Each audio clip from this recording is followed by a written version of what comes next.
Dollar. Dirt and money, no soul. Had to go and get it, ain't no time to kick it. Got a stack and flip for my foes.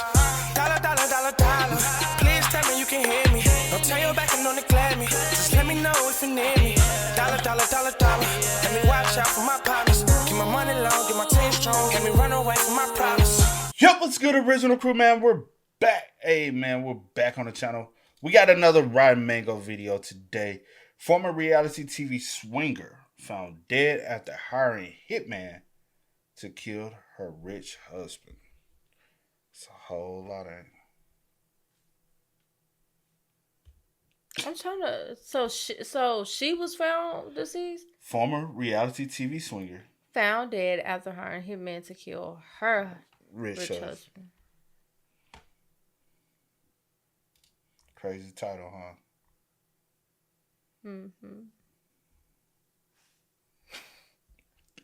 Okay, let's go so I can get some details. All right. Make sure y'all check out the links in the description box. Down below. You already know where to go if you want to first support. All you gotta do is check out down below. Also, if you enjoyed today's video, liking it with a thumbs up. Hey, let's get it. Let's check this out. Oh, shout out to the comment of the day. Shout out to y'all. My bad. But let's get it. Let's check it out. Let's see what it's about. Bada bing, bada boo. During the Olympics, if you ever watch the equestrian games, you're looking at a lot of science inside the horse. The horses are the science. They are fine-tuned like cars. I mean, they're basically Formula One cars, but alive and breathing, and that's, horsepower. They are genetically tested. They're bred to make sure that they are well-bred, that they're well-fit for the games that they're entering. One lab testing that you can get done on a horse is for the speed gene. It's a very specific gene. If a horse has this specific gene, they are going to be more predisposed to develop what they call the fast twitch muscles. They're perfect for the sprint. But they're not going to be endurance horses. So the genes of a horse can even tell you if a horse is going to be predisposed to liking dirt or turf, which is very important. The lab says some clients will even have their horses tested as soon as they're born. Then they can just map out a plan for all of their individual horses, which trainer they're going to go see, which type of sport they're going to specialize in. And there's a lot of specialties. There's a lot of different ways you can look at a horse. I mean, obviously, I'm not just talking from like an ophthalmology standpoint. Let's start with English writing. You have dressage, often called horse ballet. It's how a rider is able to guide their horse through a complex movement performance. It's an Olympic sport. It's all about the grace, the control of the horse. If you are me and you are uncultured and you watch this on TV during the Olympics, it looks like the horse didn't we? Yes, it's doing like a little dalliance, like a little dance, like a little tippy toe dance. That's what it looks like. The horse. Oh, I remember growing up, going to the Christmas parades, and people used to have their horses doing the dance. The horse get like this. You remember? Oh, did y'all ever have like horses to be in parades and stuff back home, and that people used to make their? Yeah, but not like during Christmas time, but during like the summertime. But then But I used to see it before. Yeah. I just say keep it short, keep it short and sweet. But yeah. Now I know a chick. She her family has horses, and they dress up because her and her brother be doing it. They dress up in the suit and stuff, and then I don't know if they dance the horses or they just like show horses, but they be going like shows and stuff. And doing it. I'm like, man, how much money y'all got? This is galloping in place. It looks like it's just skipping in place, which, side note, when they skip in place, the horse appears motionless at certain points, but that is exerting an enormous amount of energy on the horse because trotting in place defies the laws of motion for a horse. It actually is like physically very difficult. They're probably sweating from trotting in place. And I'm just like, look at him. Look at the tippy toes. That's what it is. These horses have to train for like a minimum of 8 to 12 years to do the tippy toe dance. Wow. That's dressage. Then you head into show jumping. That's where the horses and the riders, they have to clear a course of obstacles. They look like fences without knocking them down. It's about speed. It's about clearing the rounds, although most of them look incredibly graceful, I will say. But with any equestrian event, there has to be a lot of trust and relationship established between the horse and the rider. Show jumping, with that being said, So elegant, so graceful, so beautiful. I could never do that. If you've never seen it, I'm just going to give you a visual in your head for the audio listeners. You know when you have the dog competitions and you have the dog like jumping through the obstacle courses? It's like that, but you're on the Australian Shepherd's back. But also, your outfit is great. It looks good. It looks artistic. I'm uncultured. It's the only way I can describe it. The third of the English disciplines is called eventing, where you do dressage, show jumping, cross country. Cross country is essentially American Ninja Warrior, but on a horse. You go through like a full outdoor obstacle course. You've got logs in ditches of water. You've got water features that complicate the horse, and horses get spooked very easily. So you have to make sure that they don't get spooked, and you get penalized for refusals. That's when the horse is like, yeah, I'm not going to do that. You get penalized for that. You get penalized for falling, obviously. Or interestingly, you get penalized for going too fast or too slow. I didn't know that was a thing, but you have to be in this sweet spot of allotted time. You actually get penalized if you're faster than that allotted time. Every second faster than that little sweet spot time, you have a penalty. Why is that? I think that they're also trying to prevent reckless, dangerous acts on a horse by going too fast. And it's about like the agility and the consistent speed instead of just like bursts of sprinting through.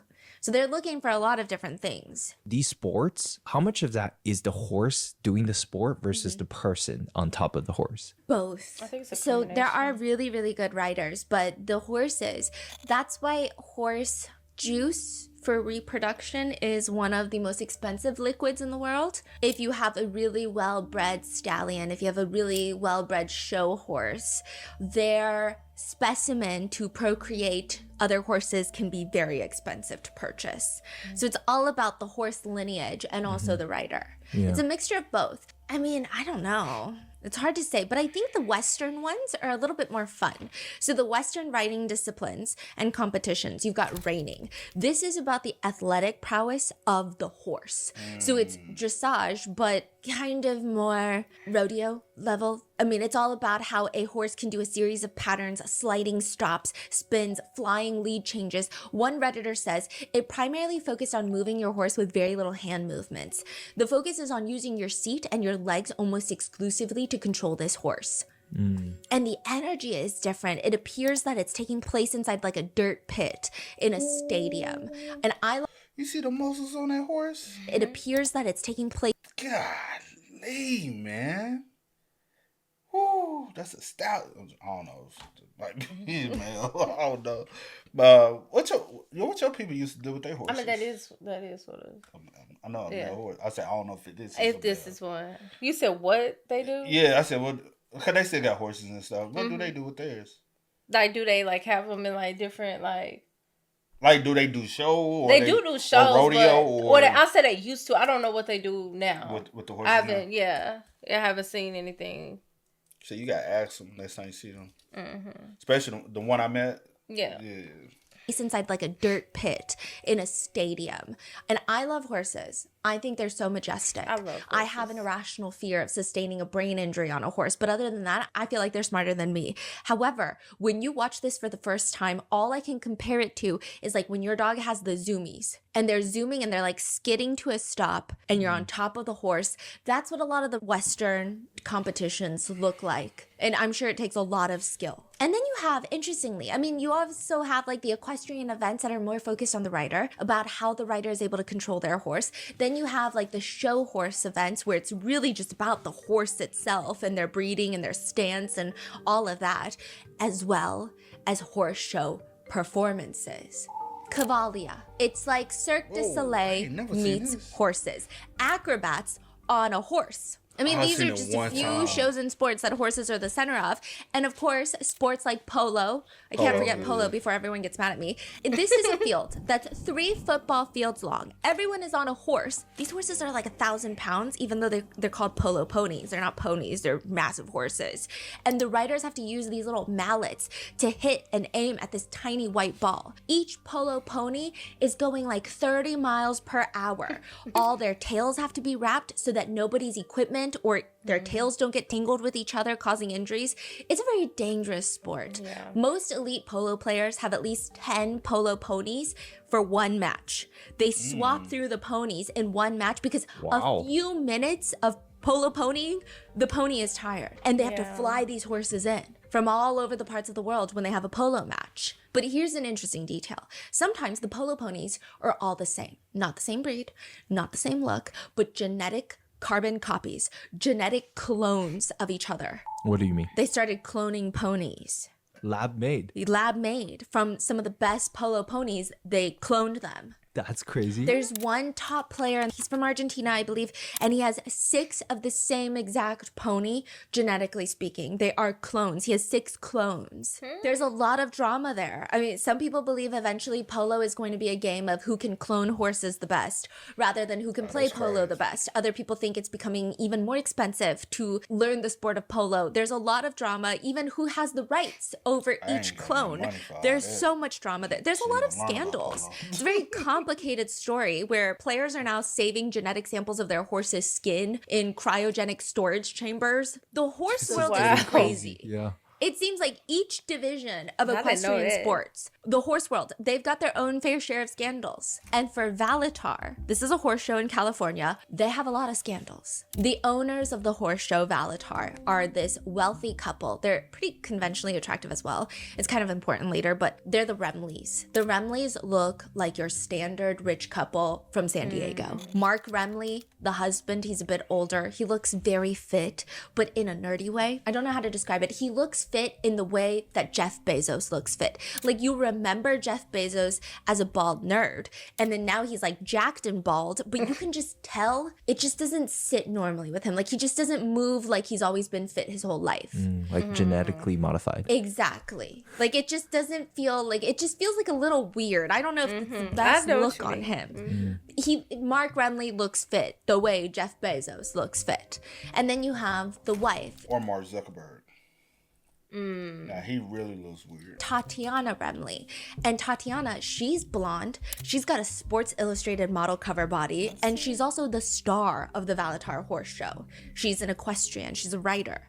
They've invested over $20 million into the show. And they lose every single penny of it. I mean, the list of Valitar scandals goes on, but it includes horses get abandoned with nothing to eat, performers quit over massive creative differences over Tatiana. Later, the owners are known to be swingers at a club that a lot of celebrities attend. And this is not necessarily a scandal, but that was more of an interesting side quest. And former staffers will come out to say more or less, Tatiana doesn't even know how to ride a horse. Their horse show, what exactly do they do? Like, which branch of the It's like division? Cavalia. They are acrobats on horses. Cirque du Soleil meets horses. So it's like performance. Yes. Not like a competition. No. I see. And Tatiana ride a doesn't horse? even know how to ride a horse well. And you're supposed to be doing a handstand on a horse that's galloping around the atrium. But the biggest scandal to come out of Valitar has to be the decapitated horse head on the Remley's marital bed. It's not real though, thank God, okay? I mean, it happened, but it's not a real horse head. It's a decapitated horse head from one of their very expensive horse statues that they have in their front lawn of their $5.5 million house in Del Mar, California. This is near San Diego. And it's clearly not a mistake. It's not like one of their housekeepers accidentally knocked over the statue while sweeping, and in a moment of panic, they placed the decapitated horse statue head on the couple's bed, changed their government name, ran off to a new state to start a new business. That is not the case here. This is a targeted message. This is a threat. And by the end of it, one of the Remleys, one of the founders of the Valitar Horse Show, will be dead. That was a lot, child. That's what a horse head in the bed mean, though. Somebody gonna die.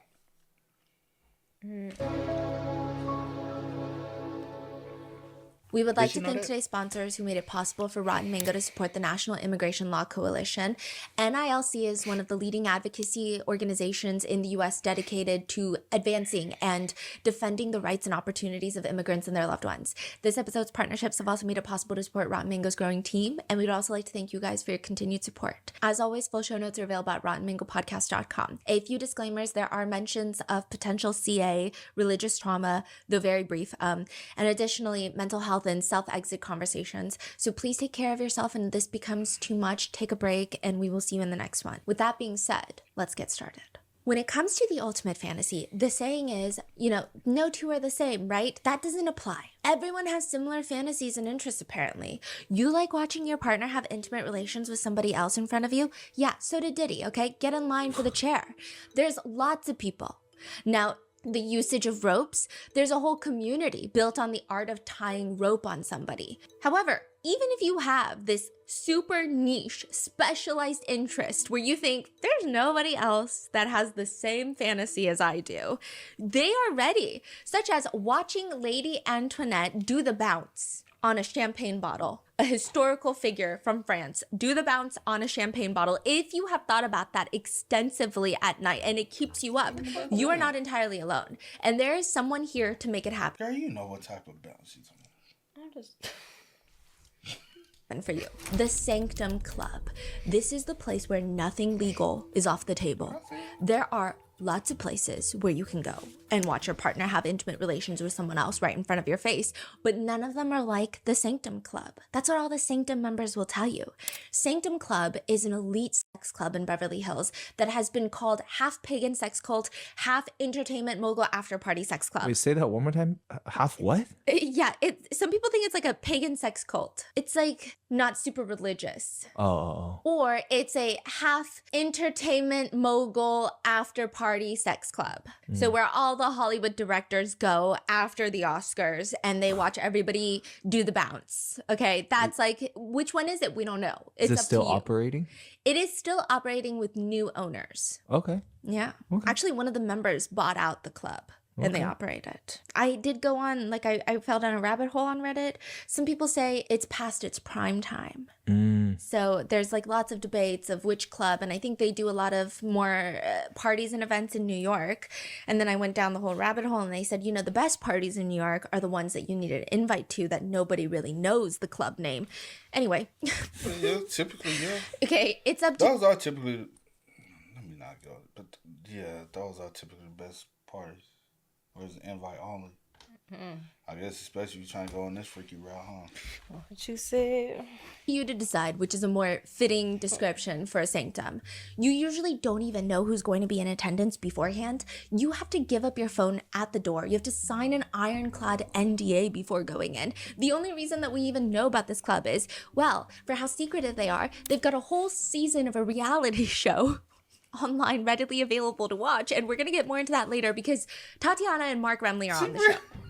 Okay. That plus a few writers and a few column writers, journalists were allowed inside and were able to describe the party without mentioning any specific guest.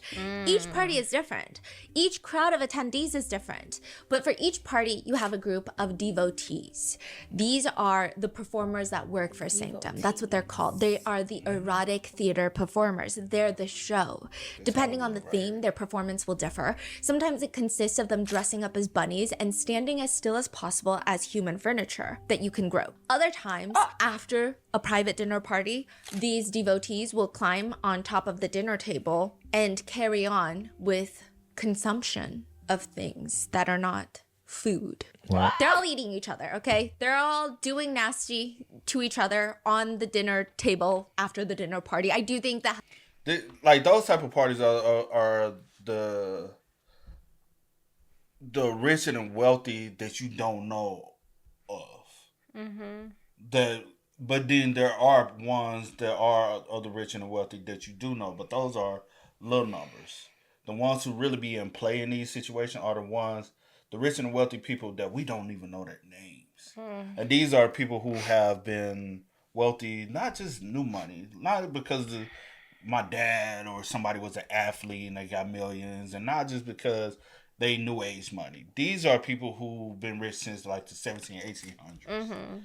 Their family just abundance of quadruple. I want to say a name, but I'm not saying they're a part of this. Well, don't but say I'm the just name. trying to give a description. But they have a famous hospital. You know what I'm saying? That's all I'm gonna say. But and also family, they got a good spot up in, you know what I'm saying, in New York, if you know, you know. But not saying they are a part of it, but it's like those people of that. Yeah, I got you.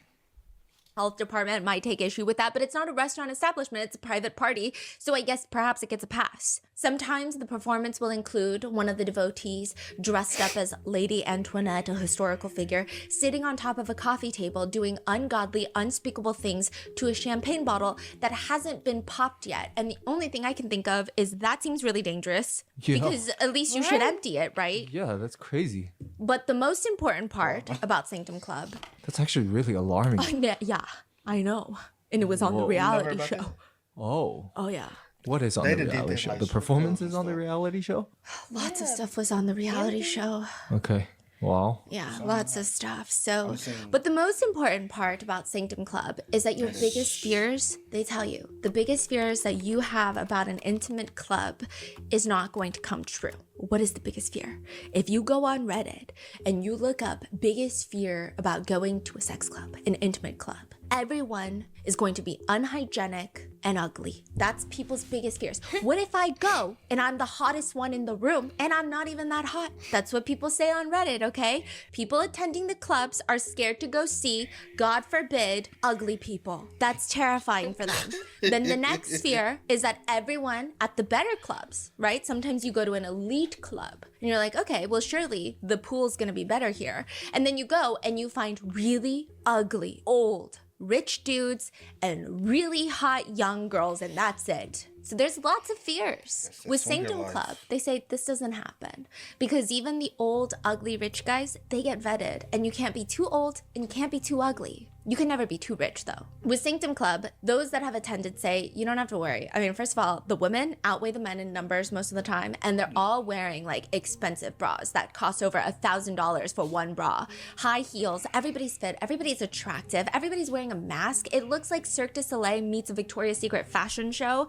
People refer to it as, quote, the most glamorous sex party I've ever been to. It's like the movies Eyes Wide Shut with Tom Cruise and Nicole Kidman. Is it? Yeah. This is all legal? Yeah. Oh, interesting. Okay. Apparently, a lot of the devotees are not hired. Like, they're not paid for performing. Oh. So wait. I think there's like legal loopholes. Oh, so, okay. I see. Yeah. So what is everyone doing there? Each other. Yeah. Oh. So you pay to get in, you pay to be a member. First of all, you need to buy membership, and that ranges from 30,000 a year to could be 100,000. And then you pay to get into each party. That's crazy. And then once you get in, I'm sure that there are concessions like free drinks and free food, but that's not really what people are there for. They're there to do other things. Yeah. And pop. Yeah. Okay. But I think the prices have changed. I think those were the prices at its height. If I'm not mistaken, on Reddit recently, they had a couple go in for like $1,000 for the couple. It's insane. Yes, it's insane. But they were not paying a whole salary a year to be a member. Okay. Yeah. Former partygoers would argue Damon, the original founder of Sanctum, he was so selective about who he let into the doors. It wasn't some cheap sex party where everybody brings a date and you automatically swap. There's a very big difference between a sex party and a Sanctum party. The founder, Damon, states, I have no desire for a swingers party here, but I do want to open dialogue about how we can come out of our fear of sexuality. So in order to enter, you must send a message on Facebook to Sanctum. At least that's how it started. Eventually they get so big, they have their own like curated submissions page. It's just very tedious to get an invite. There's no guarantee. To even pay to be a guest at one of the parties, you have to submit photos of yourself. You have to appear presentable. You have to answer questions such as, what turns you on the most? Now link all of your social media handles so we can vet you. You're supposed to be honest, but you can't help but feel like there's a right answer for every question. Like, what do you mean is the hottest thing I've done? I feel like this is, what do you mean? Now I feel like I'm answering an SAT test. You will be likely given an address to pick up your tickets. It's a lingerie shop in Hollywood. You walk in, you tell them what you're here for. The staff walk to the back and they come out with your invite on a silver platter. You have now wasted approximately 2 business days of energy to get this invite, but maybe it's worth it.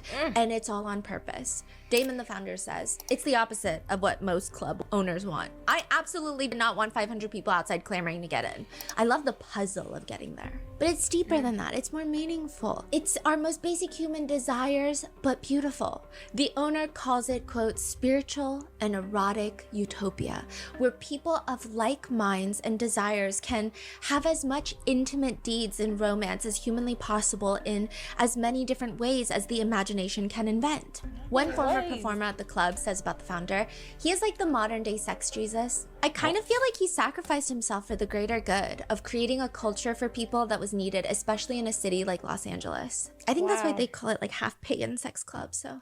Wow. Esquire states about one party's guest list. Among those confirmed are a man who owns multiple hotels in New York City, a billionaire from Moscow, several wealthy couples who have been married for more than 20 years, the producer of a number of well-known television shows, an actress with a reputable IMDb page, the 21-year-old son of a movie producer, international models, and a couple opening a big new store near Rodeo Drive. According to Business Insider, they state that the alleged celebrity guests at events include Gwyneth Paltrow and Goop. Yeah, and They just name dropped? yeah, but they said allegedly. And Business Allegedly? Insider said it, and they have a lot more money, so go sue them first.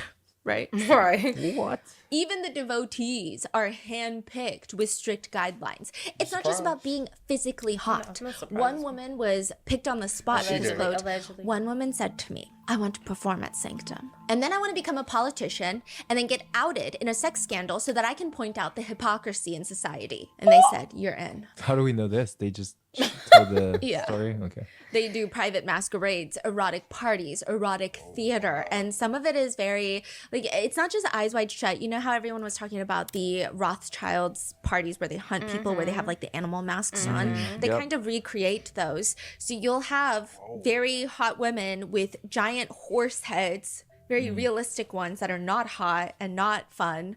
They look very real.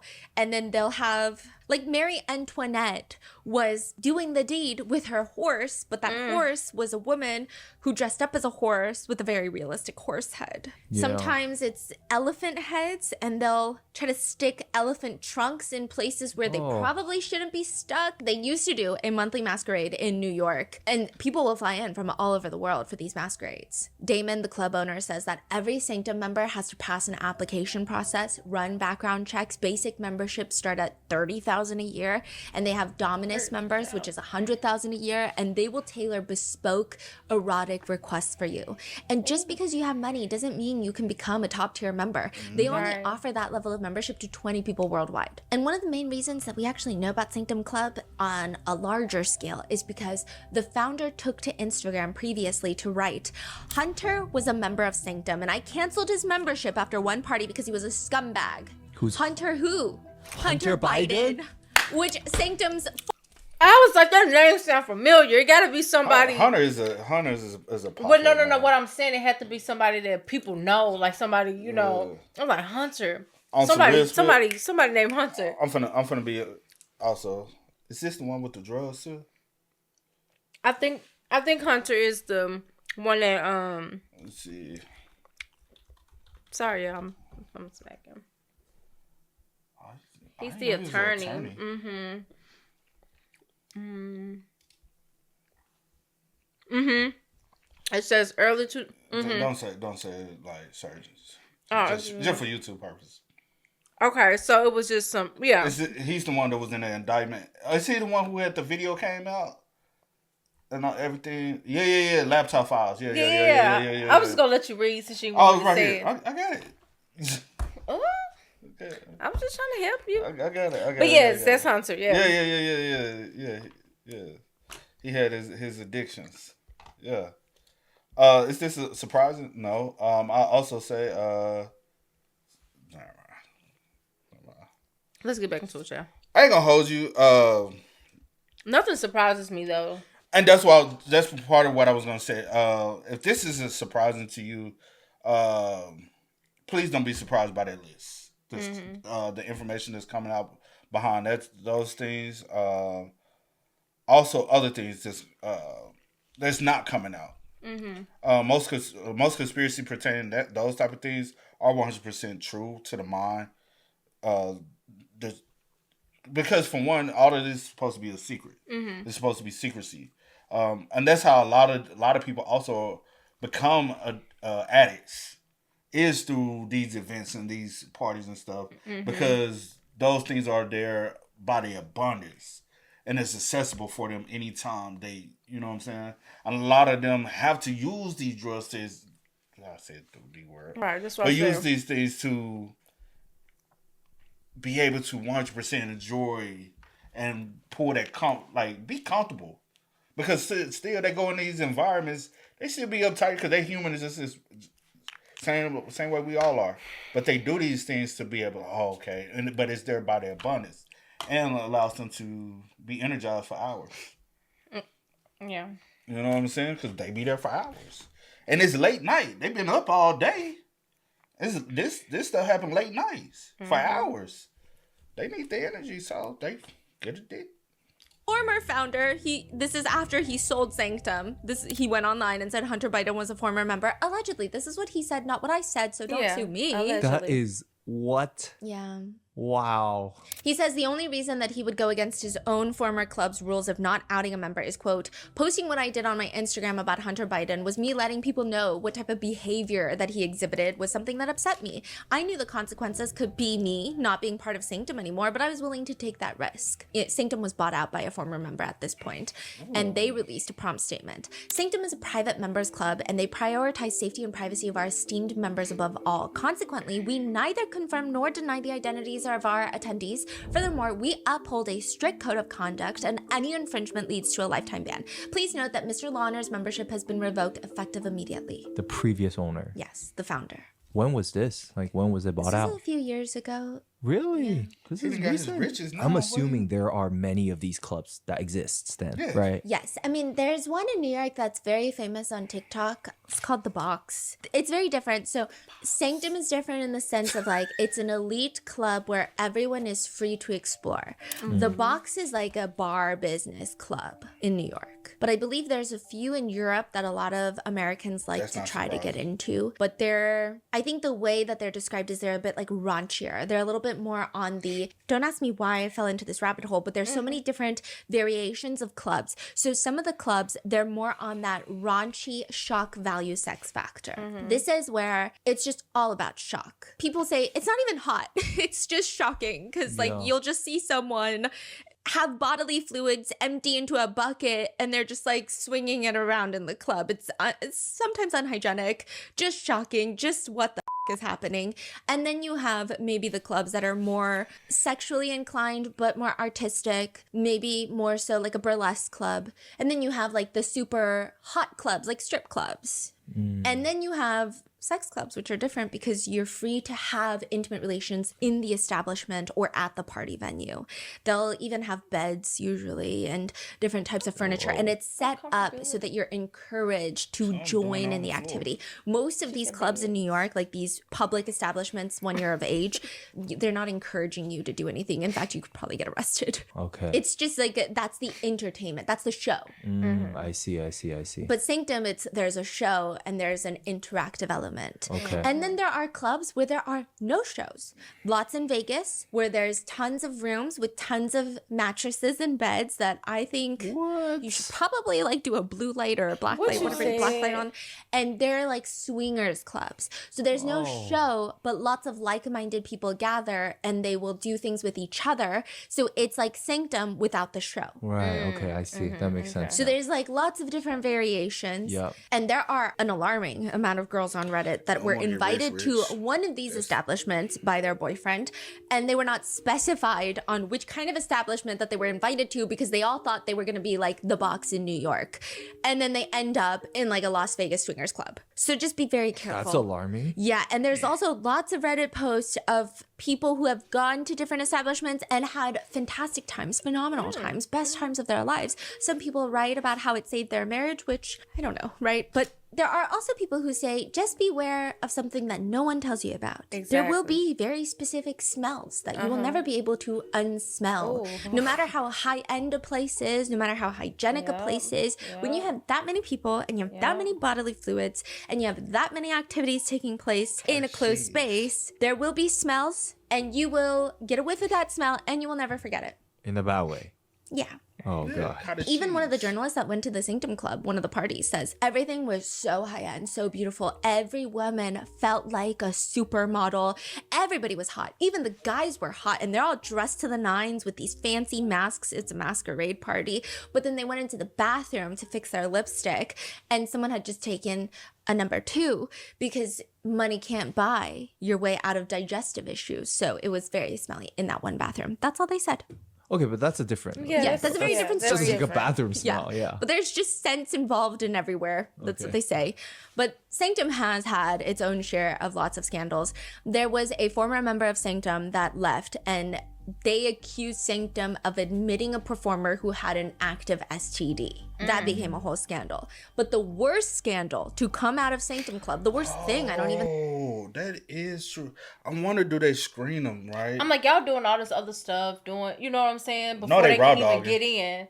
So are y'all making sure that the people that y'all are letting in don't have diseases? Money talks, bullshit walks. I'm telling you, hey, I don't, like, us everyday average people, I don't think we ever want to be wealthy enough where, and I ain't just saying rich, I'm saying like wealthy enough where you have access to things that you never thought you would have access to, because this what comes with the access to. But that's choice. That's true. Like, some of these people feel as though it's hard to say no.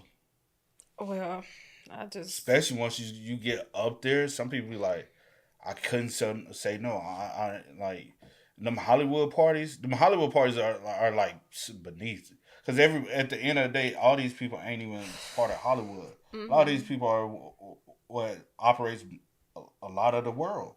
Mm-hmm. What keeps the world afloat as far as companies, corporations, and these people. But you do have your Hollywood actors of a certain standard or a certain imagery. You know what I'm saying?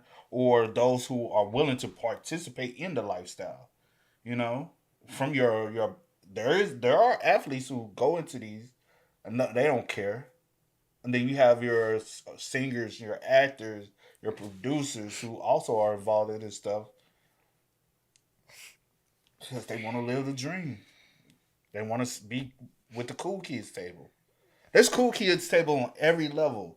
Like, even with social media, there's the cool kids table, and everybody's trying to get access to the cool kids table, right? Mm-hmm. Not everybody. Some people don't give they just rather be. But a lot of people come into, even in the social media realm, they want to be a part of the cool kids table, and they're going to do whatever it takes. Even in the athletes, sports world, they do whatever it takes to be a part of the cool kids table as far as the popularity. Acting, rapping. I want to be seen one of the cool. I want to be sociable with everybody, and I want to be one of the it people, you know. And it comes to the time, what are you willing to do? Yeah. Now, when I say all, I mean all. What all are you willing to do? And some people say it doesn't matter. Became a whole scandal. But the worst scandal to come out of Sanctum Club, the worst thing, I don't even think you could call it a scandal, is when one member of the Sanctum Club tried to have another member killed. Cavalia is what you would consider an equestrian fantasy. This is the horse show. This is completely unrelated to Sanctum Club. Cavalia, it's Cirque du Soleil meets the horse shows. It's like a blend of horseback riding and doing flips. And it's so much about the horses. The performance is built around the idea that the horses are the main show. Humans are the side plots. So you see this stage and it's enormous. There's water tanks that they have to fill to look like a beach almost. And the horses are galloping through the sand and the water. And there's acrobats flying in the air. There's tight ropes. There's acrobats doing handstands on the horses as they're galloping. One performance, dangerous, one of the most dangerous performances really of Cavalia, includes a rider standing with one foot on one horse, another foot on the other horse, while the horses weave patterns and jump obstacles. There's very little margin for error. And you have to know a horse really well. These types of performers say you have to be able to see when a horse's ear flicks just a little bit. Because even like a little ear flick of the horse, maybe they're getting spooked by something. Maybe they're agitated. Maybe something is uncomfortable in their hoof, like their little hoof. During its peak, Cavalia was bringing in $40 million a year, but they have since filed for bankruptcy, citing that they are close to $30 million in debt. But that was, that's recent in this year. A few years ago, they were at its peak.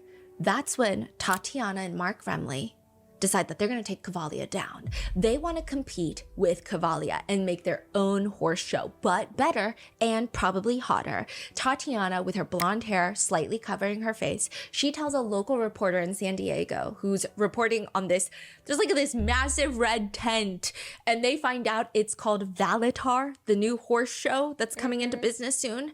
She says, when I was around 14, I went to a Russian Kazakh circus. It's different than your regular circuses in the US.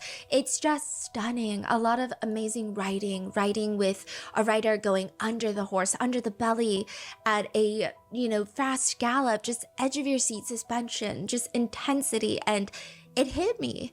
It was just this desire started going into me to want to create a show that's different from anything that's ever been created.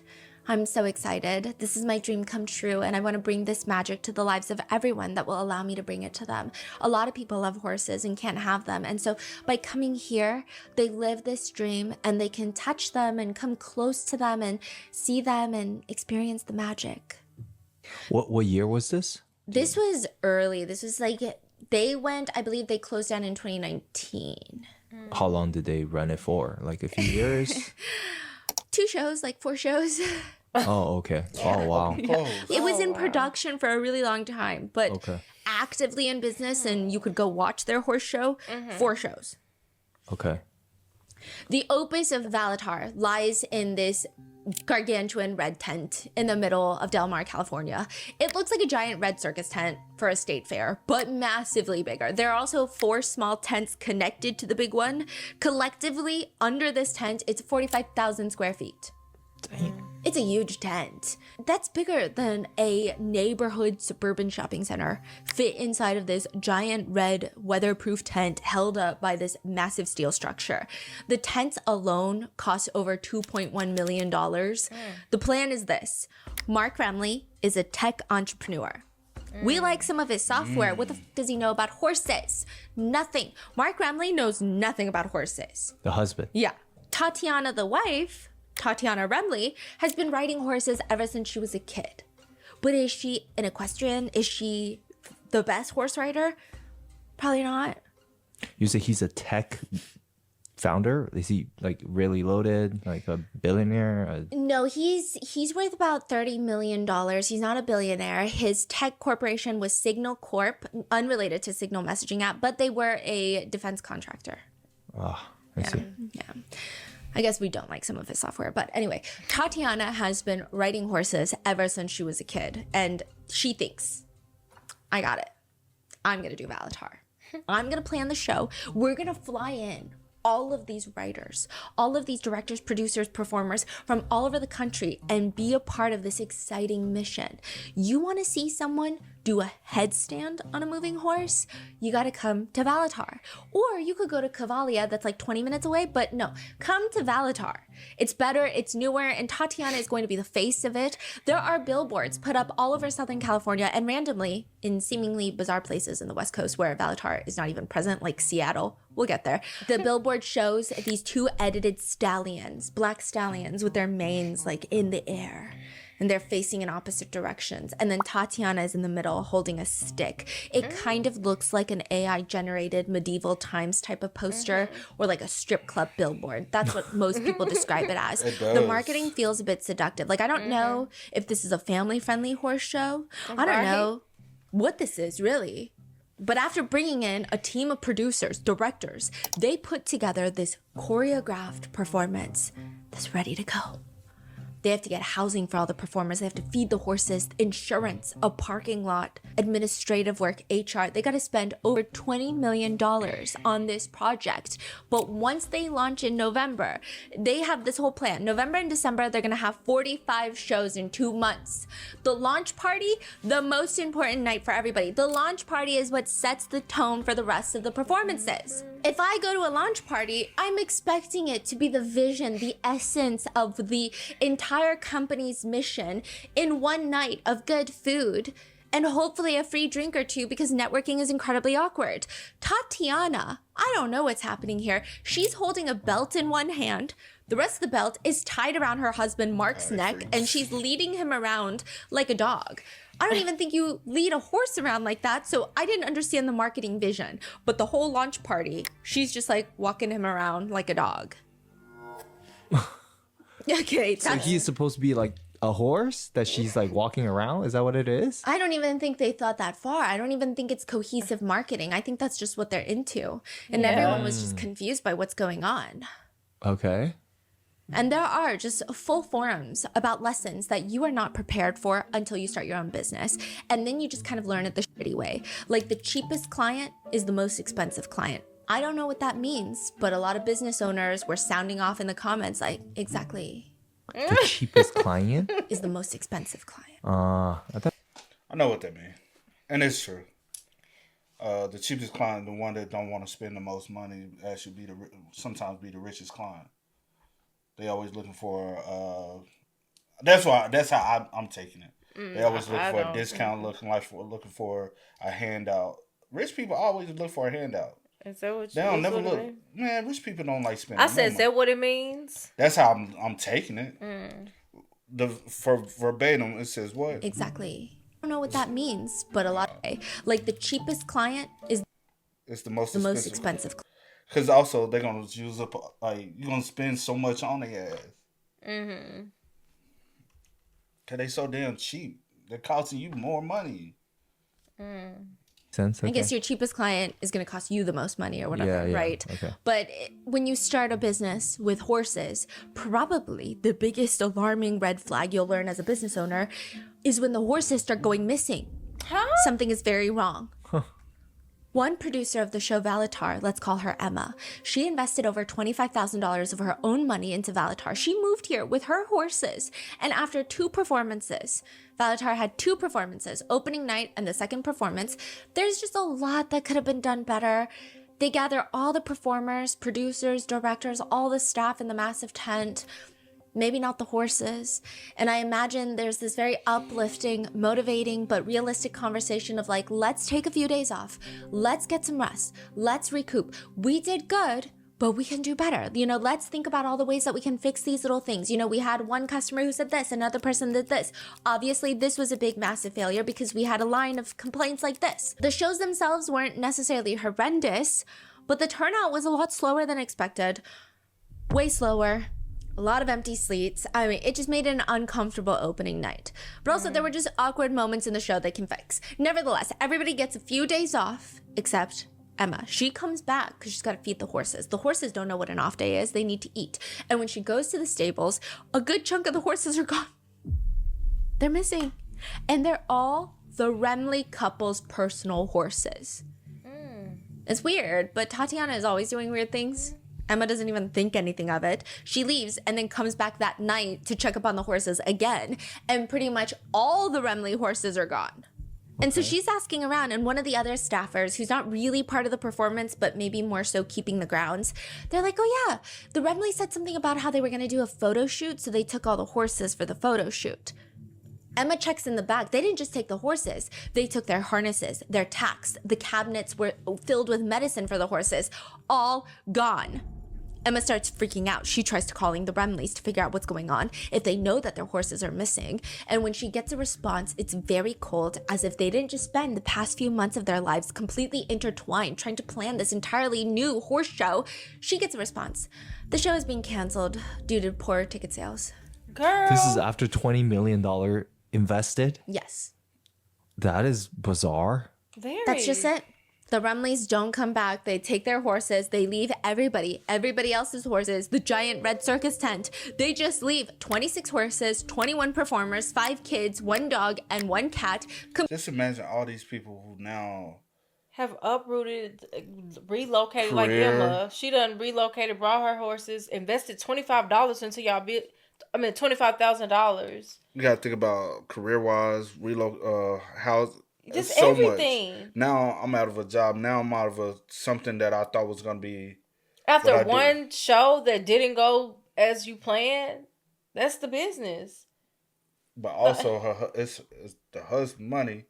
If he probably like, I ain't seeing no true return on my profits. I'm gonna pull.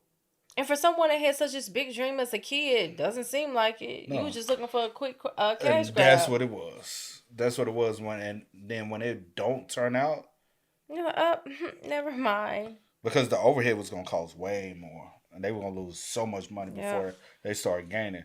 But that's what a lot of businesses though. But a lot of people who get rich fast don't want to take that risk. Completely stranded. Nobody was paid. Nobody has money to transport themselves, let alone a horse, safely back to their home. Wow. Nobody even has money to feed the horses because that was supposed to be included. Everyone, for a lack of better words, they were just left to starve. Damn. So what the hell went wrong? A competitive horse rider who was brought in to help direct the show says, yeah, well, the Remleys had no idea what they were doing about anything. Which is pretty accurate. Yeah. Cavalia, the experienced horse show, just 23 miles away. Why would anyone go to Valatar? But even though they have no clue what they're doing, the director says, it quickly became the Mark and Tatiana show. Except neither of them are horse people, and neither of them are show people. So what are we doing? They have no clue what they're doing, and that is going to lead them to leave a huge group of people and the rest of the San Diego community who now has to pick up, and they're all volunteering to try and feed the horses and get everybody back home because Del Mar, California is a pretty tight-knit community. They are angry at the Remleys, and they want the Remleys to pay their dues, which ultimately ends with a decapitated horse statue head ending up in the Remley family bed. And when they have that many enemies, it's really hard to say who's after Mark and Tatiana. Everybody is left high and dry at the Valatar horse show.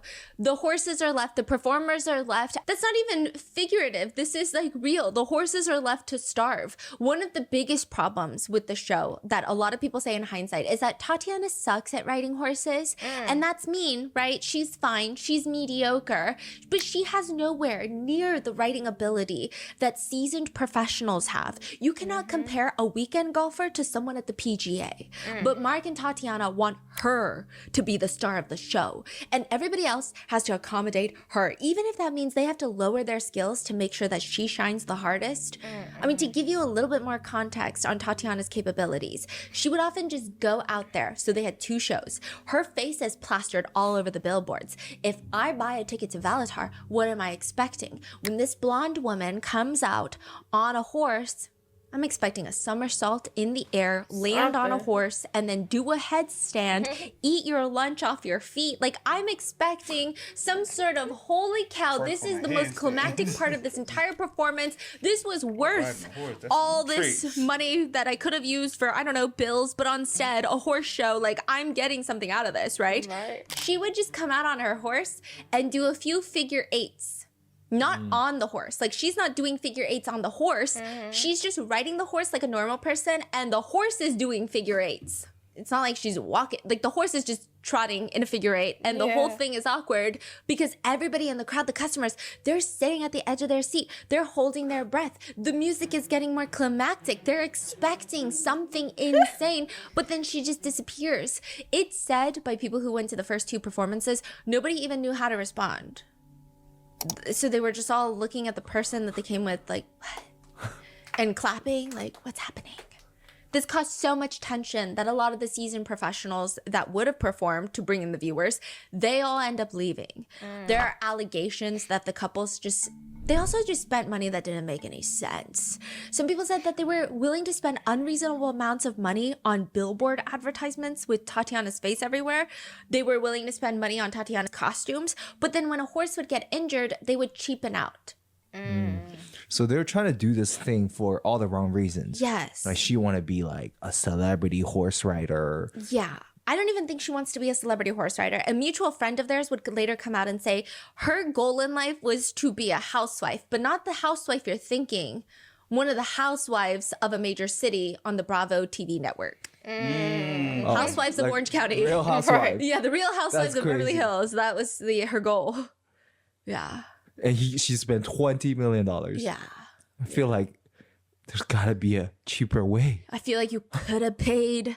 I don't know who is it still the Cohen guy? You could have paid, I feel like bribery could have been a good answer for that one. Yeah. Someone in the Bravo TV network, I think you could have bribed them for way less than $20 million. Yeah. No offense. That's crazy. Yeah. In another instance, this is very dumb, but apparently Tatiana just shows up one day with a new horse and just casually mentions, oh, I got a new horse. Okay, these are horse people. They know horses. And there really is no price, no value that you can put on a majestic horse's life. But you can, because that is a $30,000 horse. You can. That's a $30,000 horse. They ask her how much she paid for it, $70,000. Again, you can't put a price on life. You can't put a price on a horse, but that's a $30,000 horse. She got scammed? Yes. She got scammed $40,000 more. A mutual friend who witnessed this later says the asking price for the horse at the time was $30,000. So she managed to spend $40,000 more than the asking price just because she decided she wanted that horse and someone saw a sucker written on her face, I guess. That was their quote, not mine. Wow. Yeah. That's insane. After the fall of Valatar, the Remleys come home one day, and one of the valuable horse statues in the house is left decapitated on their bed. Like I said, it's a threat. At this point, Mark and Tatiana, they have a lot of enemies, a lot of people who hate them. So someone broke into their house? One of the... Yes, forced their way in. Forced their way in. And Tatiana claims she knows exactly who did this. She knows exactly who's behind it. It's none other than her own husband, Mark Remley. I think stereotypes are inherently really bad, but one could argue that Mark and Tatiana don't really care. They kind of fit it. Everyone around them knew it. Mark is rich, worth close to $30 million. Tatiana is very hot. I would say out of couples I've seen in Southern California, there isn't even a massive discrepancy in appearance between the two. Both of them are conventionally attractive. They seemed like they would hit it off. How old are they? He's probably like in his 50s. She's probably in her 30s at this point. Oh, yeah. Okay. To 40s. 40s? Yeah. Okay. They meet at a Starbucks, a chance meeting. Mark falls in love, marries Tatiana, moves her into his $5.5 million house, and now they're on a reality show called Naked Sanctum. It's all about the Sanctum Sex Club. It's a whole season, a documentary following the founder, Damon. He goes around and it shows him preparing for these sexual erotic events while his entire family life falls apart. It's like riveting and depressing at the same time. The minute things start getting hot, if you will, in the documentary, it cuts to him being like, yeah, so my daughters won't talk to me anymore because they're getting bullied at school because someone found out about my job on Instagram and yeah, they're bullying them. And I'm like, oh, that's not the right time to put that part in. Right. And then it cuts to him having like a 3-person intimate party with 2 young girls of age, women of age in his bedroom. This is... And then it's just like a monologue. It cuts to him sitting there being like, I miss my ex-wife. What? I think she was my soulmate, but she left me because I chose this life and she didn't. And then it just like cuts to like moaning noises, Marie Antoinette with a champagne bottle. And then it cuts to him being like, I'm gonna watch that show. I'm actually really lonely. So I'm like, okay, I don't know how to feel. Damon is a very Was this interesting like guy. Yeah. on like a main, like a network or on TV? I think you can watch it on streaming platforms right now. And there's a lot. Damon is a very interesting guy. He says he has a lot of knowledge of the human intimate experience now just from running Sanctum. He says, you know, a lot of husbands, they bring their wives and watching their wives interact and have intense intimate relations with another person in front of them is hot. Basically, he's talking about cucks. He says... The guys I've talked to directly about it say they get turned on seeing their partner turned on. They genuinely don't have jealousy or fear. They know that the woman's coming home with them. They know that. They're not worried, and they really like to see their partner get pleasure from somebody else. That just turns them on. Also, of course, they're with another woman, so they have freedom too. So I'm like, okay, maybe they're swingers. Even for a couple that don't do anything, you know, a guy sees other guys hitting on his wife and he's like, oh yeah, I forgot my wife is hot. I forgot how hot she is. Or like, you know, the same thing in the other direction. It was healthy for a lot of people. You know, a lot of people told me it saved their marriage. But obviously, it's not just a great therapeutic experience for married couples. He mentions one time there was this very famous actress who came into an open room just having intense intimate relations with her husband and another guy. And he says, I could tell she was on too much Xanax or something. And it was like it was not good. We had to break it up because it seemed like she was not in her right mind. Which I believe now that he's left Sanctum, if you're interested in following his life ever, he owns a restaurant bar on Sunset Boulevard in LA called Puzzle. It's kind of like Sanctum. There's dancers, but it's a dinner and you can't have full-blown intimate relations. But one review from someone, I don't think they realized the environment they were getting into. The review reads, we went to Puzzle last weekend for my birthday. We went to the restaurant and the lady who was attending to us, first of all, was clueless. It was a tiny place, barely 10 tables. Music was no good. The singers were singing and dancing literally on top of our heads. The dancing lady did nothing but take off her clothes with the music and stayed almost naked the whole time. I was confused. Yeah. But in the reality show that aired a few years back, there's a very specific couple on there. A couple shows up under the pseudonyms of Vladimir and his wife, Ilyana. But they get invited to this exclusive, so Damon is holding a private dinner at his house in the Hollywood Hills, I believe very close to the Playboy Mansion, which would also make it very close to Sean Diddy Combs' house. Here we are again, right? But they will eat, they will watch each other eat, and they will eat... and they will eat other things and watch each other eat other things and then repeat. And not all the steps are obviously involving food. But Vladimir and his wife are seated at the table. I was like, These are pseudonyms. It's not Vladimir and Ilyana. It's Mark Remley and Tatiana Remley just sitting there in the flesh, okay? Mark Remley says, what Damon has created here is an opportunity for people to open their minds. Tatiana is just staring lovingly at her husband as if he just discovered quantum physics. She's like nodding, and then she chimes in. I'm all about pushing limits, and we're going to follow Sanctum, and we're going to go where it goes, and just pursue it, and enjoy it, and life, and pursue ourselves, and our love, and our romance, and our sexuality. And I had zero clue what that meant. And once most of the meal is over with, all prepared by this personal chef that had a Michelin star restaurant, I believe, a violinist walks down the steps of the mansion. And in walk two girls wearing bunny masks, and they're naked. One has the word touch written on her chest. The other one has eat me written on her chest. So it's very like, the directions are pretty clear. They're climbing onto the table. They just start making out before heading into the final act where they're just both like laying on the dinner table doing things. The violinist later says, they're showing all of this in the show? You don't, like, you see lots of nudity, but you don't see explicit, but like you see where the placement of body parts are. Right, you infer. Right, okay. Obviously, you know, the violinist is standing there and she says, I was just trying to focus on playing the violin really well, which obviously takes a little bit of focus. And then it just like cuts to her playing the violin and her eyes are just staring at the two girls on the dinner table. And I'm like, what am I watching? Then another girl comes in with a maid costume with the cake. The two original girls, somehow there's like giant carrots put inside the cake. They take out the carrots. What they do with You know them? what they do with carrots. I know, eat them. And then they're like, there's icing everywhere. And then at one point, Tatiana gets up on the table. What you say, your brain can't go there? No. I said, because earlier when she was saying that they was doing all this eating, I said, dang, they got a lot of food. They doing a lot of eating. Yeah, they got a lot of food, but it's food that they be utilizing other ways. What would one do with a carrot? But my mind really was thinking three holes you can plug into a body of some people. Mm-hmm. 3 holes on some people. Some just got 2. No, everyone has 3. No, more than 3. Well, no. 1, 2, 3, 4, 5. Well, some people do just have 2. I'm tripping. I'm talking about that. I know what you're talking about. I'm talking about those. But, I hope they ain't sticking up. That is what I'm talking about. Then I said, whoa, wait a minute. Some people might, though. Don't get it twisted. Some people might. That might be a little pain and pleasure for some people. That ain't my forte.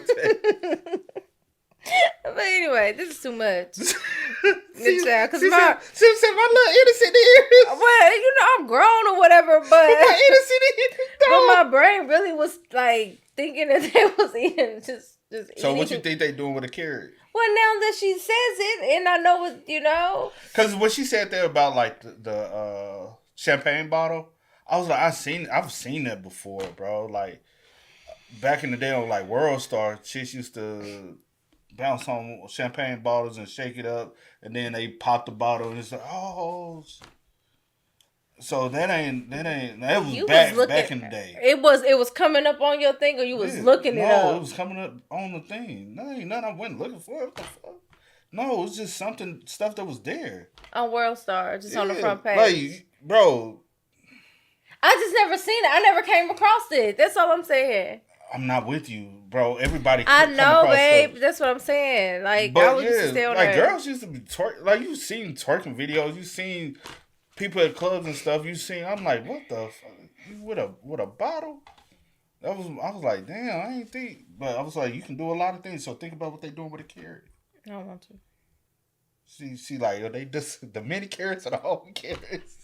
Well, I hope the big ones, the regular, like like a whole carrot. I would hope. Yeah, folks do some crazy things though. Those swinger parties. I remember that one football player. He said him and his chick does it. They go to the swinger. Yeah, he said him and his chick does. They go to swinger party, but he said they don't do nothing. What the fuck you there for then, dude? They be doing stuff. Yeah, you be. You know, remember? I don't remember who you talking about. I remember you telling me about this, but I don't remember who it is though. Do you know who it is? I don't know his name. I know exactly who it is, but I don't remember his name though to be able to say. Icing every. I know who it is. I don't know his name, but I just pictured his face in my. Because I remember you telling me, complexion. Like caramel, light.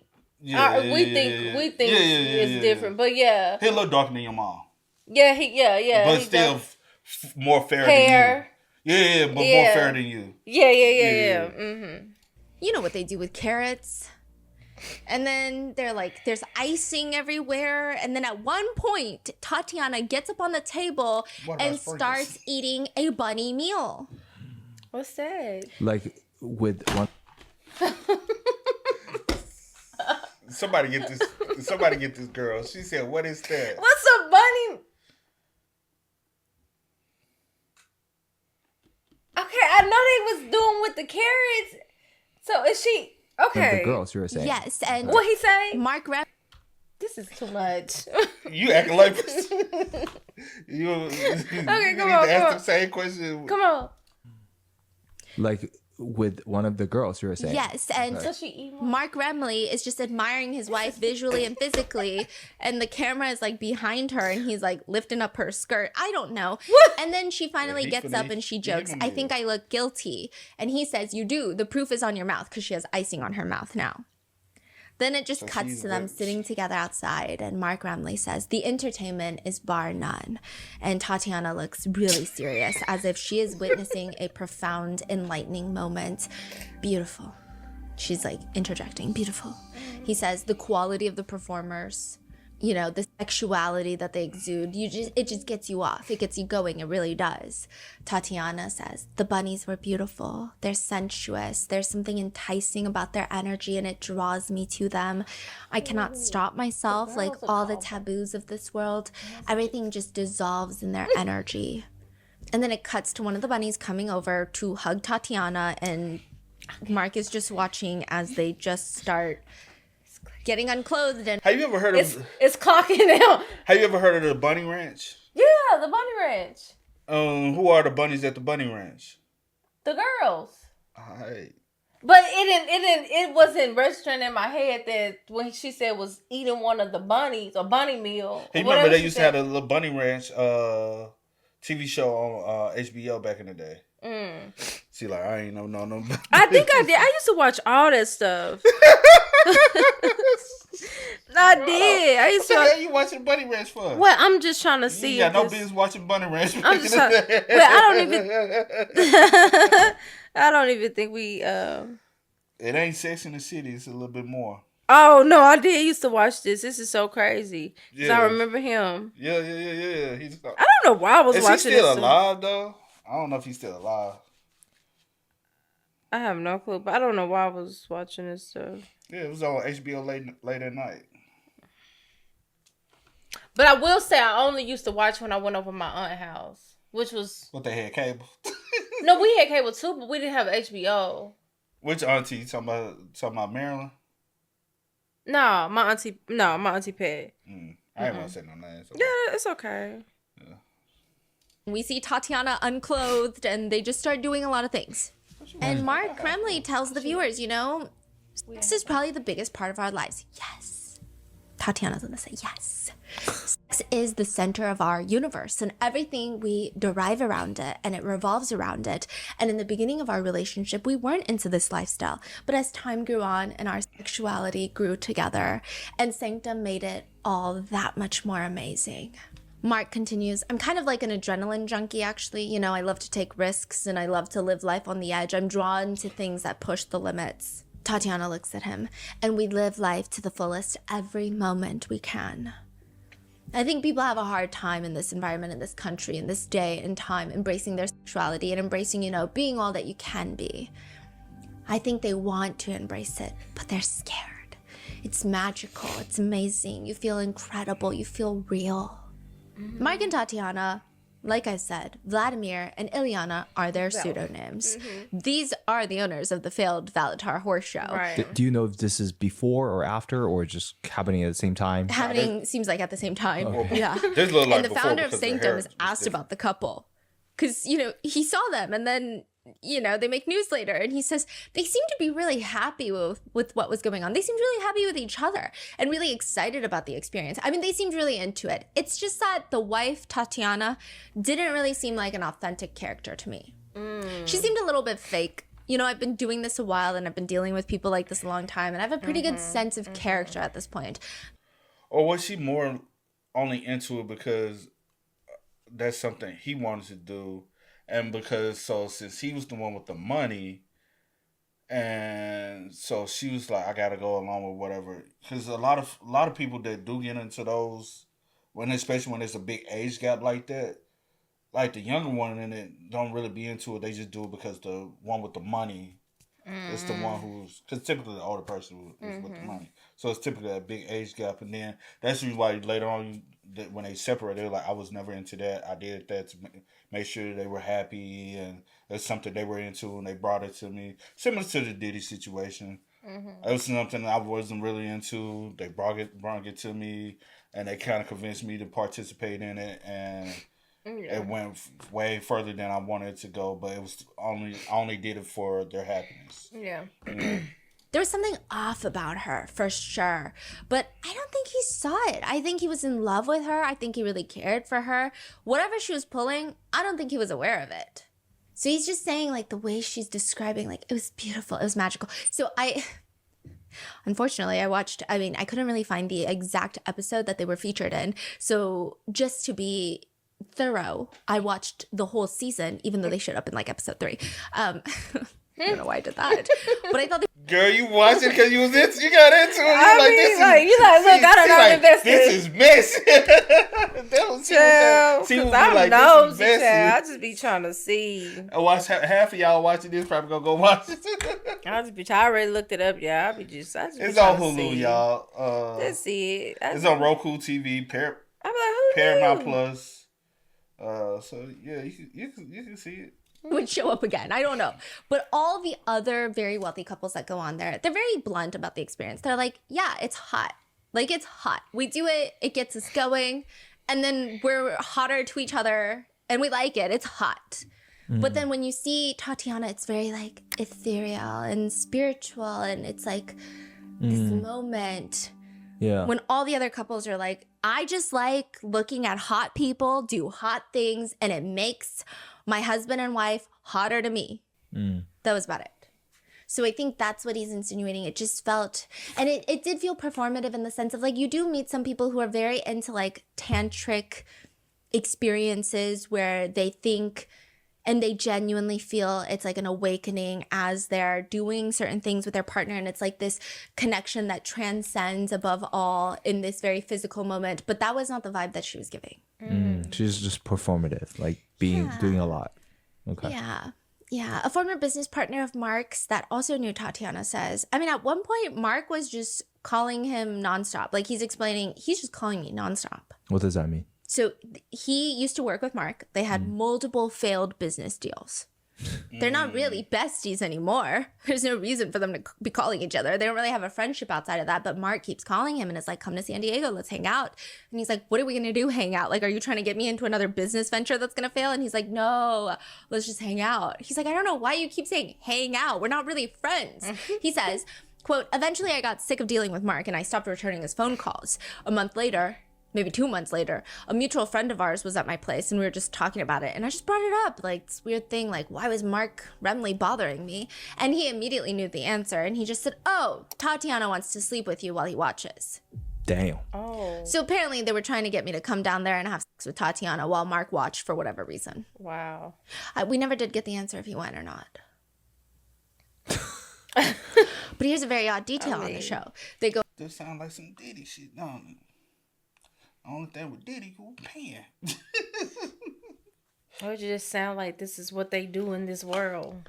Which honestly, when we was doing a lot of the Diddy stuff, that's basically all I was trying to say is, like, everybody looking down deep. I'm like, bro, he like less than 1% of what of the whole thing going on. Mm-hmm. I think, you know what I'm saying. And you get against all. Now I'm just gonna say I feel like, honestly, convict him. It's a whole lot of other people we need to go out here and convict. It's a lot. You got to think of politicians, judges, your governors, people at the White House. Like, you got Hunter Biden. You know what I'm saying? Yeah. And those are it's just the bare minimum. You got allegedly these people. Yeah, allegedly. You don't know.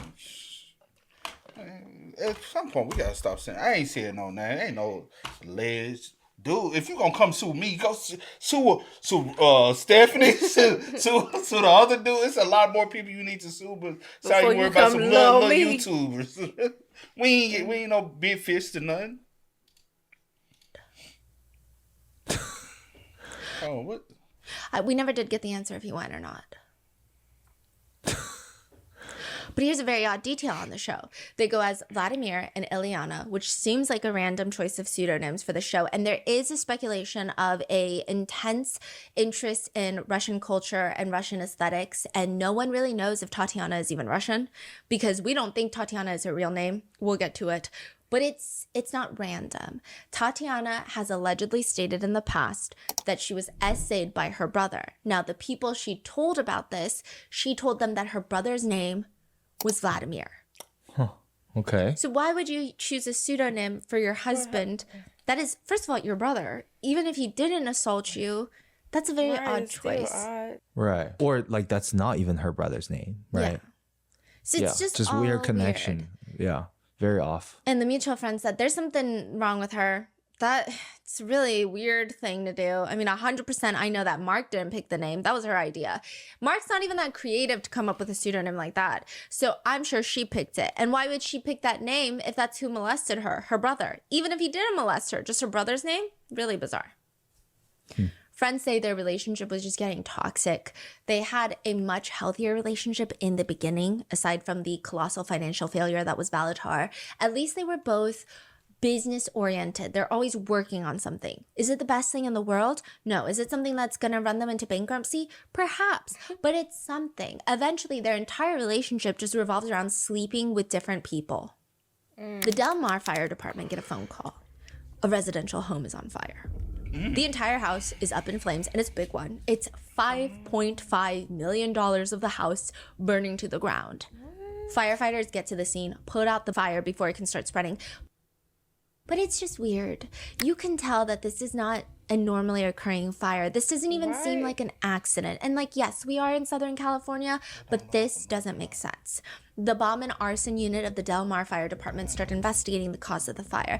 And the first persons of interest are going to be whoever is at the scene of the crime. That makes sense. And they find 2 women. One of them, interestingly, has 3 guns with her and a ton of ammunition. I mean, technically, she does have every right to be there, though, kind of. Because it's the house that she shares with Mark. What the hell is Tatiana Remley doing there with guns and ammunition when the house is burning down? Some people just have a lot more targets on their back than others. Some people could go the rest of their water. lives and no one wants to harm them.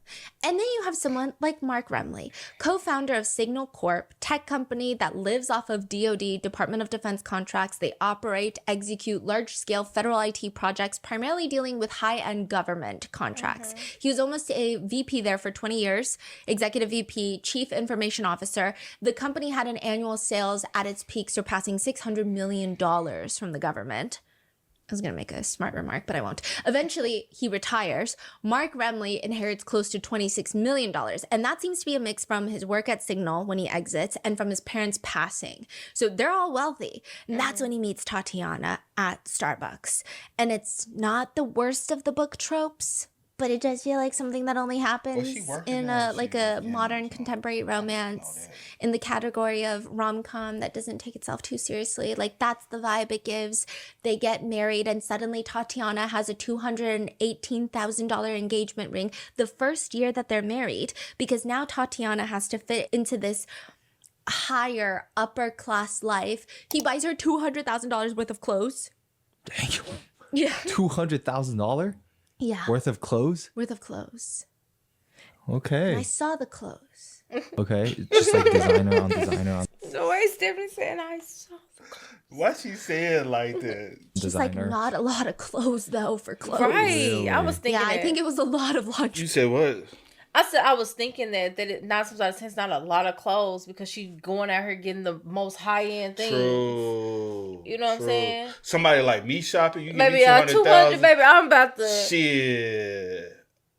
I don't need I don't all that need a- extra. yeah. You know what I'm saying? I'm not that. See, like, I'm gonna go get me about 20 pair of leggings. and all Why you different say colors. leggings? And all different colors, because I'm gonna just stay at the gym, work out. That's crazy though. I'm gonna go get me a couple handbags, you know. I do like look. You know. I'm gonna be like I'm very smart, and Give I'm me not about to. Give me a couple fragrances, you know what I'm saying? And I'm not about to spend it all on. I'm not about to spend it all. No, that's her budget for clothing. That's not her lifestyle. Are you just giving it to me because I'm still not about to spend it all in one setting? She gonna get more. You gonna have more. Yeah, and it's gonna be right in my bank account, No. or I'm gonna put it in a You gotta special spend place. it.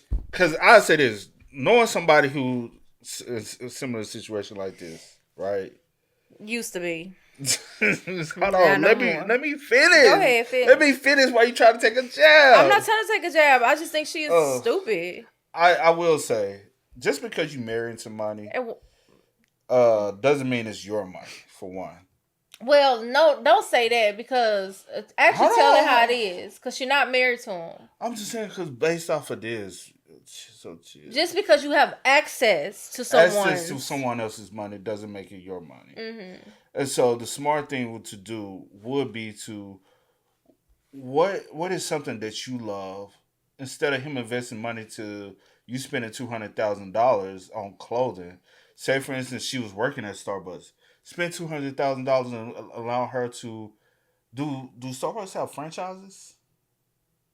I don't know if Starbucks have like you can buy like a franchise. No, but I don't think... I'm saying similar to like Chick-fil-A or Domino's, where I can have my own. I'm saying so you can be able to bring in your own income through him giving you $200,000. I can take that $200,000, go open my own, and now I got my own influx of income. You get what I mean? Mm-hmm. But you was trying to say what though? I said this is just hypothetically, but she probably was just a customer. She came in, he was like, oh wow, and started. But what were you doing? What were you partaking in? What was your interest besides the horses? Because that was stupid. But besides the horses, what were you interested in? I'm just saying this based off the fact of what I've seen personally from someone else doing that, and now you left with nothing. You bought all these clothes and somebody materialistic things that. And now you're just looking for another person who can give you that same access. Let's go. Literally. Am I lying, though? You're back on the market looking for somebody else who can provide you the same thing that this person was providing. That same lifestyle. Yeah. And so you were actively seeking out these people because you were dumb. I don't even know how we got here. I was just based off that $200,000. Oh, the clothes. Because Shorty used to literally... had high-end brands. Whatever high-end brand you think about, that's high-end brand. On speed dial, they would literally call this individual and say, hey, we got a new collection coming in. What we just want to give you first deal. When high-end places call you and say, hey, we got the new collection is we want to call you for first deals, you spending too much money. Let's go. She's like, not a lot of clothes though for clothes. Really? Yeah, I think it was a lot of lingerie for $200,000. That's what it was. And she moves into the $5.5 million house.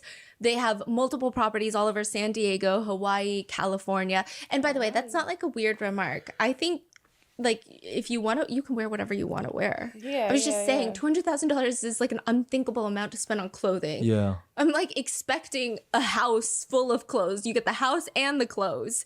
And it's just, they're living this life. She even posts on Facebook in Hawaii, making lunch in the kitchen. And you just see this massive rainbow across the island. But there are some things that even money cannot buy. Like some things that you can't even pay someone to make you forget. Like your ex. Because 1,300 miles away from Valatar, the horse show, near Seattle, Washington, on a giant billboard taking up the eyeball real estate of a boring highway where there's really nothing to look at except for the exit signs and maybe a Chick-fil-A sign, maybe an In-N-Out sign. There's just a giant billboard of Tatiana, her blonde hair, next to her two beautiful horses. Valatir doesn't really have active plans to do shows in Seattle. They barely have shows in California. But the billboard is there because that is the road that Ken Wilcott, a very wealthy man, Ken is a real estate developer in Seattle, part owner of the NBA Sonics. He's worth... I told you. Wilcott. I told you, bro. He older too. So no, she wasn't working at the. She wasn't working. She was just coming in. She was just a customer. She said he. Cause Seattle. I don't know. No, I'm just saying Seattle Supersonics is not a thing anymore. So how long?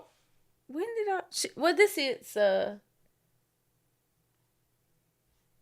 She just said it's happened like a few. Okay, I don't know.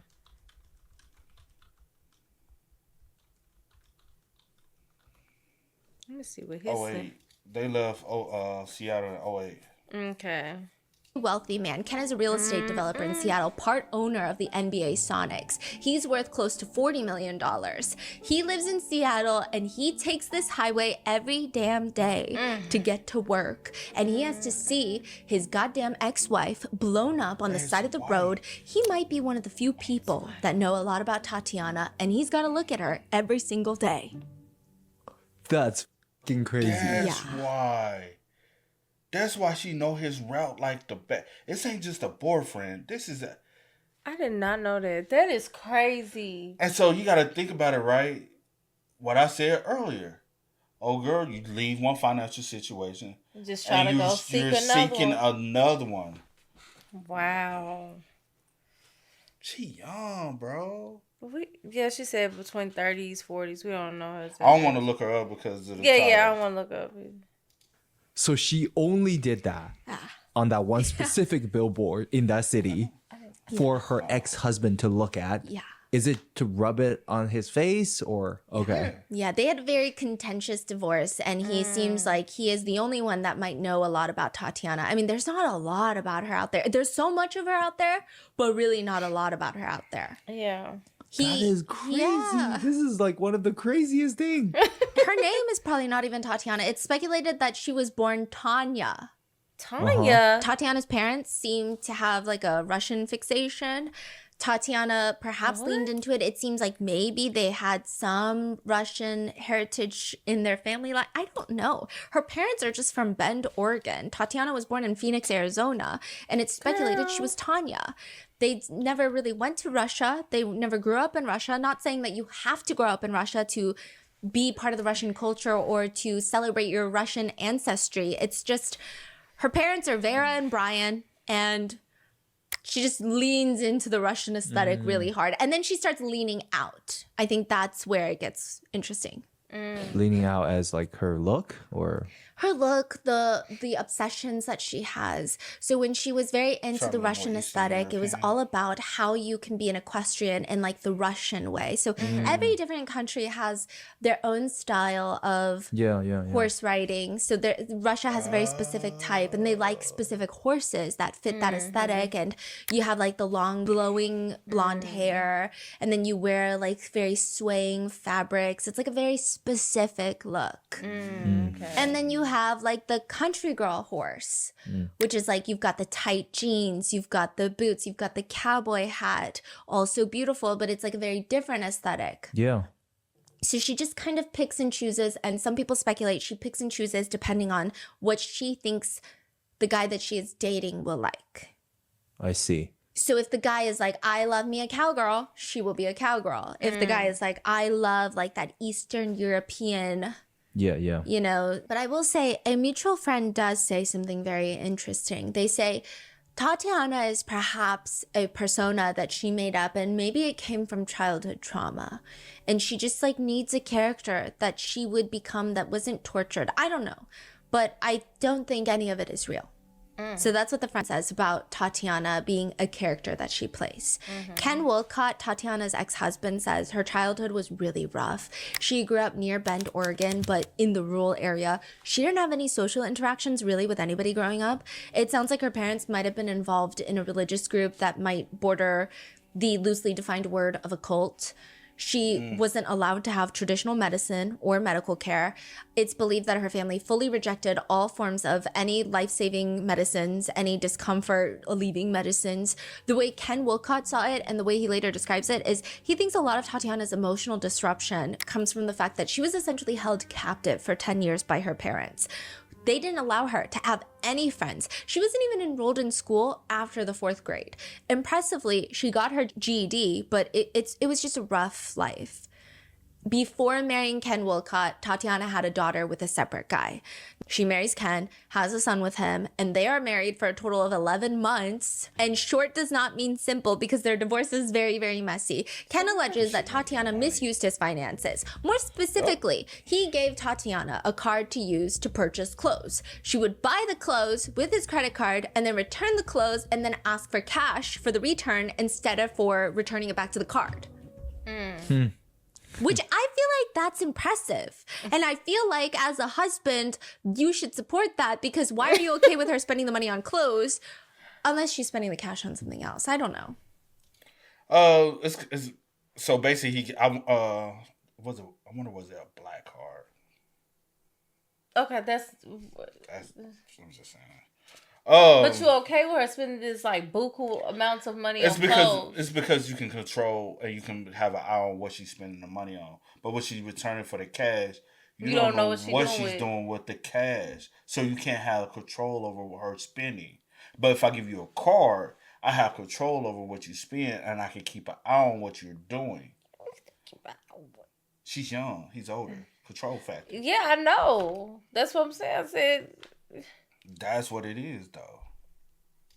You would think that a millionaire would be impressed by her financial ability to think ahead, but no, he's very upset. He also accused Tatiana of being inattentive to their son, who was born with extra support needs, and that's when they separate.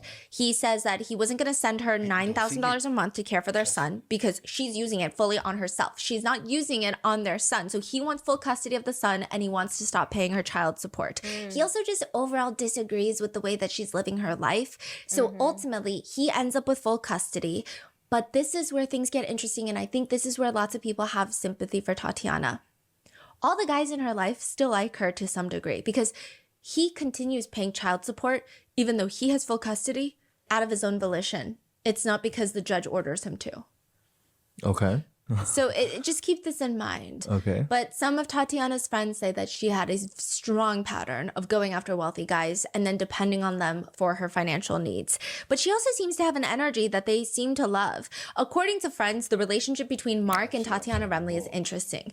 Technically, on paper, Mark is the one with the power. He's got the substantial resources. But friends say he's like a dog, like a little puppy dog. He's obsessed with Tatiana. Whatever she wants, he's doing it, no questions asked. Mark seems so obsessed with Tatiana, even to the point where he still loves her no matter if they fail at their businesses, lose $20 million, if she frivolously spends money purchasing billboards for her ex-husband, if she goes to intimate parties and has intimate relations with other people in front of him, and even when she tries to have him killed. August 2nd, 2023, there is another chance encounter at Starbucks.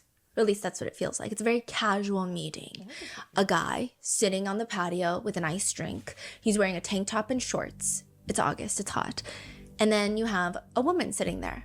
At one point, he leans in, says something to the woman before getting up and walking into the Starbucks and entering the restroom.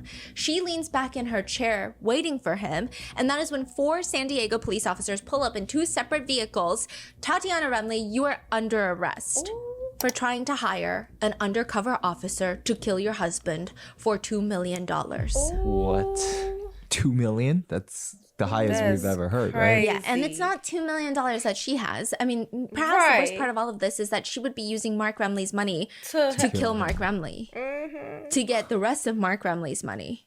Do you know how she did it? Is it just like Googling and... No, you're gonna... Well, I don't want to say that, but you're gonna laugh. She reached out. I mean, they're all like swingers. They're reaching out, they're doing things with each other. She reaches out to a mutual friend of them and is like, hey, can you kill my husband? He's like, let me think about it. It's crazy. Call San Diego Police Department. Oh my God. It always happens like this too. Yeah. They're just like calling friends and calling someone so randomly. I don't know who in their life knows anyone that would have any experience with a hitman. Yeah. Cartel. Okay, so the mutual friend just called the cops. Called the cops and was like, I don't know what to do. Calls Mark and is like, hey, Mark, you better watch out. Oh. So then the cops are like, we know what to do. Tell her you know somebody who can do it. Undercover cop. They meet at a Starbucks. Something about Starbucks. Did they record the body cams? And... No. Oh. Yeah. And so he goes into the restroom. She gets arrested. So, and you said the friend called Mark as well. Yeah. So Mark knew? Yeah, and Mark actually dates her after she gets out of prison. Oh. So. Okay. Yeah. Wow. Yeah. Now, how did we get here? How did she go from everything that they're doing to like all of a sudden attempt murder? Like, oh yeah, let me tell you. There's a saying that if you want to live a financially stable life, you don't date someone who treats money like water. Because no matter how much you cup your hands, if you try to keep water in your hands, the money's going out. You're not going to be able to cup it. Obviously, this is not towards people who have reasonable bills to pay, and the cost of living is drastically higher than the wages that are being offered in the job market. This is for people that whenever they get extra disposable cash, they buy the most ridiculous thing that they don't even need. And it's not even just them spoiling themselves to feel good about this impending recession and doom and depression. It's like, why did you buy the 12th air fryer of the year? Like, you don't need 12 air fryers. Those are the types of people that it's going to be very difficult to live a financially responsible life. And that might be Tatiana. And Mark acted like he had unlimited water. After the $20 million fail that was Valatar, they open up Rhythm and Power, a cycling studio, like a Soul Cycle. After a year of being open, suddenly members get an email that they're going to have random... I'm not opening shit with her, bro. She has no passion for nothing. What you said? That makes no sense. Everything she touches is a waste. Improvements done in the store. So the store is going to close down. They recheck the website, everything is shut down. They go to the store. The studio had a staff of 5 people, and the full year that they were open, they only made $51,000. Then one day Tatiana wakes up and she spontaneously decides that she's going to be the head of a women's polo team, which cost Mark $500,000 to get the whole team together. They have to buy horses, they have to invest in the team marketing, team shirts, team name, LLC, right? He's so weak. Yeah, and then they enter the San Diego Polo Club, and a few minutes into their very first match, Tatiana falls off the horse, breaks her arm, and quits polo. Wow. A mutual friend describes their relationship as he did whatever she did, whatever she said. Didn't matter if it was a good idea, bad idea, made no difference. I mean, he got drug around by her doing what she wanted with no real say in it. He just threw money at whatever it is she wanted to do. He was her dog. People also say that Tatiana has always been, quote, a control freak. She likes to push boundaries, push limits. She's an instigator, and her biggest aspirations were to be the Real Housewife of insert major city. That was her dream. And so after all of these business things, Mark Rumley files for bankruptcy. And by the end of all of these failed business ventures, they decide that they are going to end their very tumultuous marriage. They are going to get a divorce. Mark Rumley files for bankruptcy. They file for the divorce. And then Tatiana decides, I actually think I'm just going to kill him instead. What's up? Where's that come from? She was not getting enough financial support from him. And I think if he died, perhaps she thought there was still money left that would go to her. You think it was a money motivation? Yes, because even in the divorce filings, her lawyer complains about how she was living off of $50,000 a month as her allowance when they were married, and he's cutting it down to $12,000 to $15,000 a month, which is just like an unreasonable amount. Wow. So according to the divorce documents, Mark Rumley had invested, he still has, I think this is like after the bankruptcy. I don't even know how this works, right? But he still had a portfolio worth about $8.6 million, a bank account with $400,000, and multiple multi-million-dollar properties, vehicles, jewelry, all amounting to be $8.2 million. And so with that, the shit-slinging divorce begins. Tatiana claims Mark was not only verbally and physically abusive, that he allegedly put a gun up to her head in front of another employee, and another time he chased her around the house with a knife. According to Tatiana's divorce filings, he stole property from her, he destroyed her property, he's mentally unstable, and after the massive financial colossal failure that was Valitar, he had a meltdown and he discharged one of his guns inside of their house, and he has cut her off financially, which seems to be like the most contentious point. Tatiana's attorney argues the wife is experiencing extreme financial strain. She is unable to maintain her realistic monthly expenses of just $12,000, much less than what she was accustomed to at $50,000. She has no income and does not have the same access to funds and assets that the respondent does. In the divorce, Tatiana is demanding $15,000 a month in spousal support and the use of the Del Mar home, the $5.5 million home, 2 trucks, a horse trailer, an ATV, and a few of their pets, including some parrots and some goats. She's like, this is what I want in the divorce. But this is what's weird. That's the house that burned down. It's not like fully burned down, but it's pretty wrecked. Why does she want that Del Mar house? So the fire happened. I'm confusing with the time. Yes. Okay. So all of their business failures happen. Yep. And then the fire happens. And then she very quickly is like, I'm going to hire someone to kill him. And Wait, all of this. where's the gun and the ammos and all that came from? The girl with the gun and ammos. Oh, yes. Okay. So all their failures happen. They decide that they're going to file for divorce. Then the house fire happens. Tatiana is there with a bunch of guns and ammunition. And now the fire department is investigating it for arson. And then she gets arrested for trying to hire a hit on her husband that they are in the process of divorcing right now. Right. When the fire department came to the house, they got rid of the fire. What do you mean? Like she's standing in the house holding a gun? She had them in her possession. And so it gets tricky later, but she does get arrested for this fire later. They don't arrest her that day. They arrest her way later. They're just investigating what's going on. And then in their record, it's indicating that, oh, she was in the house and she has possession of these firearms. I see. And then they don't do anything about it. They just continue investigating. Now, the San Diego Police Department arrests her first for trying to hire a hit on her husband that she's in the middle of getting a divorce from. So all of this is happening. But the most disturbing allegation in the divorce comes out where Tatiana claims throughout their marriage, there has been lots of heinous things that Mark has done to her. But one of the most heinous is that Mark coordinated with his friend.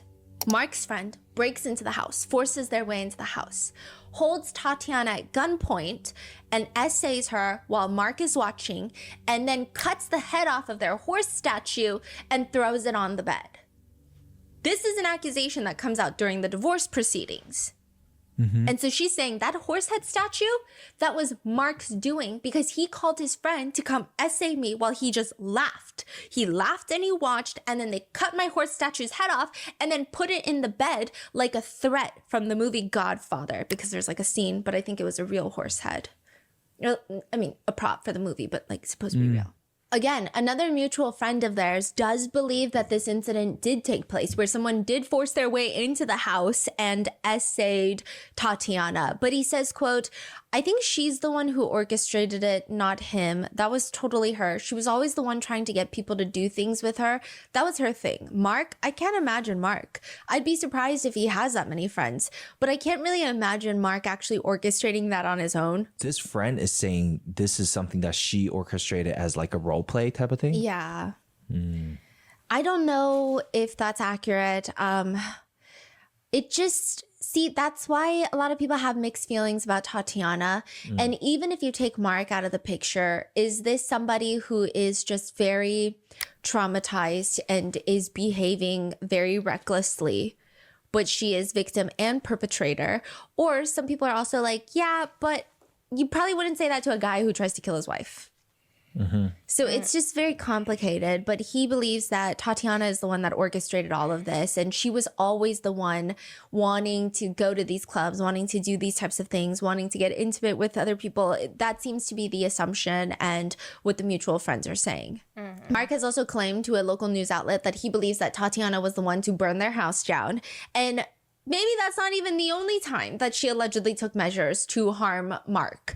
There were reports that the day before Tatiana was arrested, Mark had no idea that she was, I guess he knew, he had a heads up that she might try to kill him, but he didn't know what was happening because he ends up running to his neighbor's house, banging on the door, screaming that he's having a seizure. Neighbor said Mark looked horrendous. I mean, this guy is 57. He looked 77. That's how bad he looked. Neighbor calls the police. Mark is taken to the hospital. When was this? This is the day before she's arrested at that Starbucks. So some people think that she tried to poison him before and then she got arrested the next day. I don't know. That's all speculation, but this is just something happened the day before the arrest. Before we go there, Yes. about the fire. You're saying the fire, people think she tried to kill him with the fire. Yeah. So it wasn't for insurance or No. anything That's why else. he keep asking Yeah. about the Yeah. What? And then she, in the divorce, wants to like stay in that house. I didn't know he was And in so the people house. thought that was weird. So maybe there's some sort of evidence of arson that she thinks if she's in the house, she's allowed to be on the property, only she's allowed there, she could dispose of or get rid of or control the investigation in some way. Was the belief. And then the day before she's arrested, he's like running down the street screaming, I'm having a seizure, and he just looks so rough. That could be unrelated or it could be completely related. And then the next day she gets arrested. Jeez. December 18th, 2025. So this is after all Wait of a this. minute. This is a few months ago. Yeah, this is after their divorce is finalized. This is after she gets out of prison for trying to kill her husband. Yeah, we're she going to went get to into how prison. much time she served. In the middle of San Diego's Little Italy neighborhood, outside of a bar, Tatiana Remley, who served her jail time for trying to get Mark killed, she's a free woman. And she is laying on the curb now with a gunshot wound to her head. She's dead. 2 years before her death, What is going? What? Hold on, we just now getting to this? Oh, right, man. Stephanie, you gonna hit us with a part 2, ain't you? I'm so invested. It is so crazy. Cause I'm just She like, gonna this hit is us a with lot. part 2. It may not. Let me see how much more time we got. It may not. 6 minutes. Yeah, 6 minutes. She gonna hit us with a part. Well, might not. So she got arrested in 2023 for the. What I'm saying is conspiracy to commit. You can get life for conspiracy to commit. You can get a life sentence for that, depending on the state, depending on how they. She 2 years. Maybe he 2 hired her years. a good lawyer. What the? Cause he stayed with her through it. I ain't gonna hold. She look hot But ass she mess in looked jail. so different. What you said? Folks, hey, they be going through there. She, girl, you wanna go in there and have you some fun? You know how to have fun. Well, she dead now.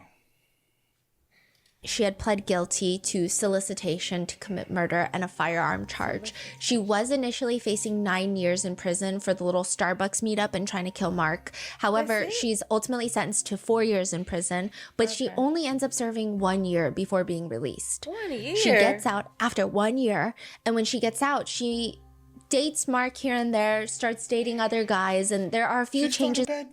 I told you he stayed there. Yes, I know. You ain't gotta. Yes, I know. You ain't gotta. Okay, I'm not saying nothing else. That don't make sense, bro. She went to jail because she tried to have you gone. Oh, would you not have cut her off? I ain't saying nothing else.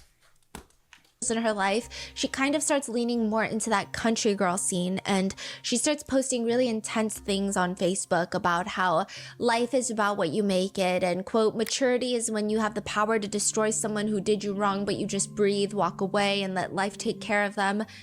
Which some people think maybe there was a lot of trauma that she endured in previous relationships. Like, it just, no one really can understand what happened. Like, it's hard to pinpoint directly if she is a victim turned perpetrator or if she's just a straight perpetrator all the way through. So she switches from like the more Russian-centered equestrian aesthetic to country girl, horses, bikes, trailers, snakes, like that kind of vibe. She posts quotes like, everybody wants to be a country girl until the hay wagon rolls up and it's time to start stacking.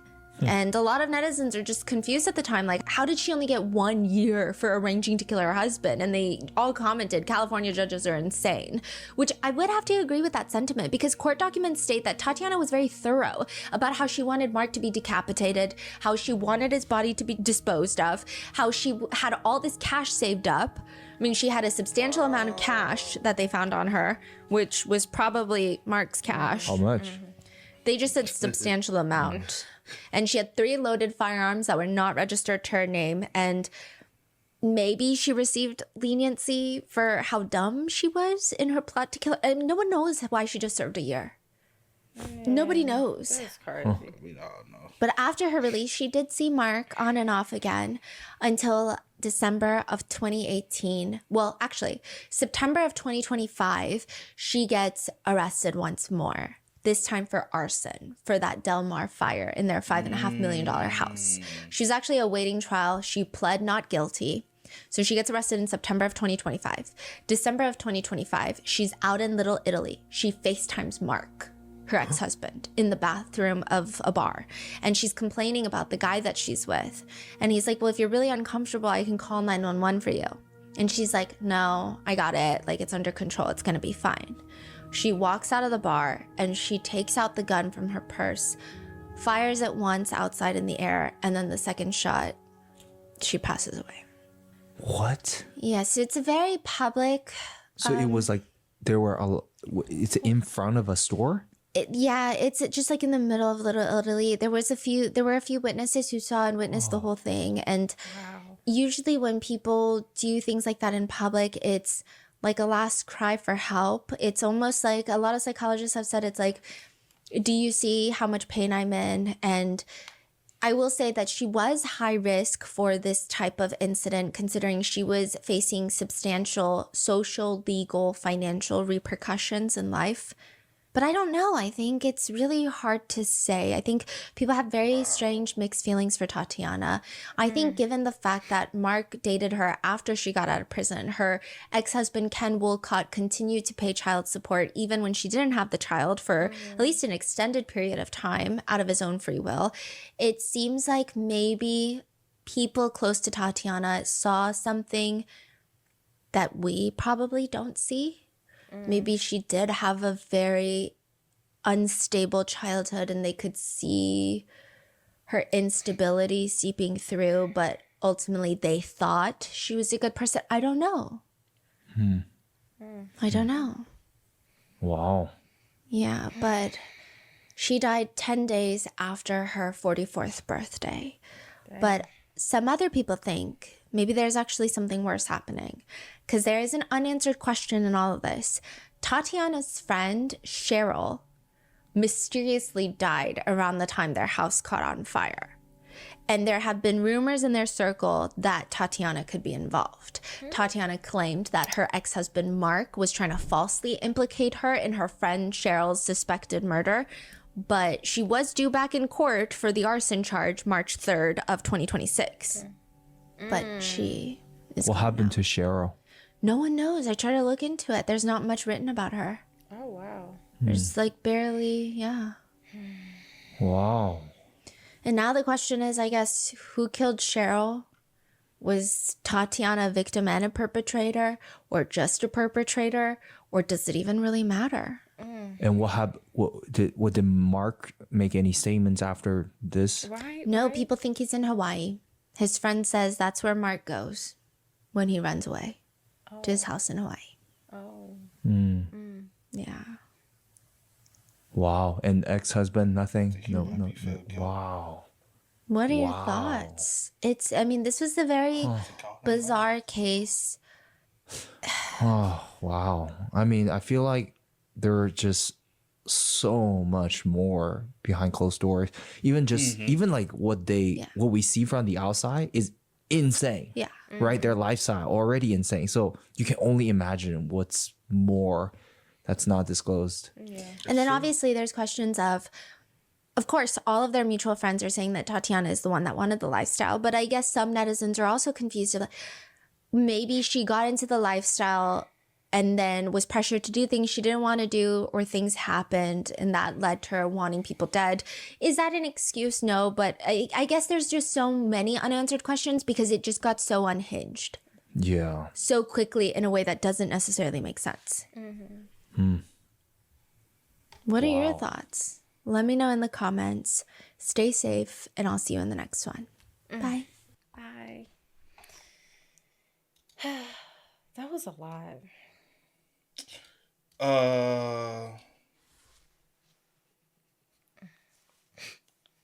Did you have anything to say before I say? Go ahead. One thing you can kind of look at it as she was facing another legal battle after going through prison that first time. You got to remember, she went through prison that first time. We don't know her prison experience. You know what I'm saying? We don't know how it probably mentally changed her, physically changed her, whatever she had to experience while she was in there. And because she's just like, I don't want to go through this again. You know what I'm saying? But also, we've heard people who do go through that lifestyle that she participated in for a long, extensive period of time. Also, with the fact that a lot of people change when they go through that, and then when you start looking at it on the back end, when they try to escape it, they have to deal with all that.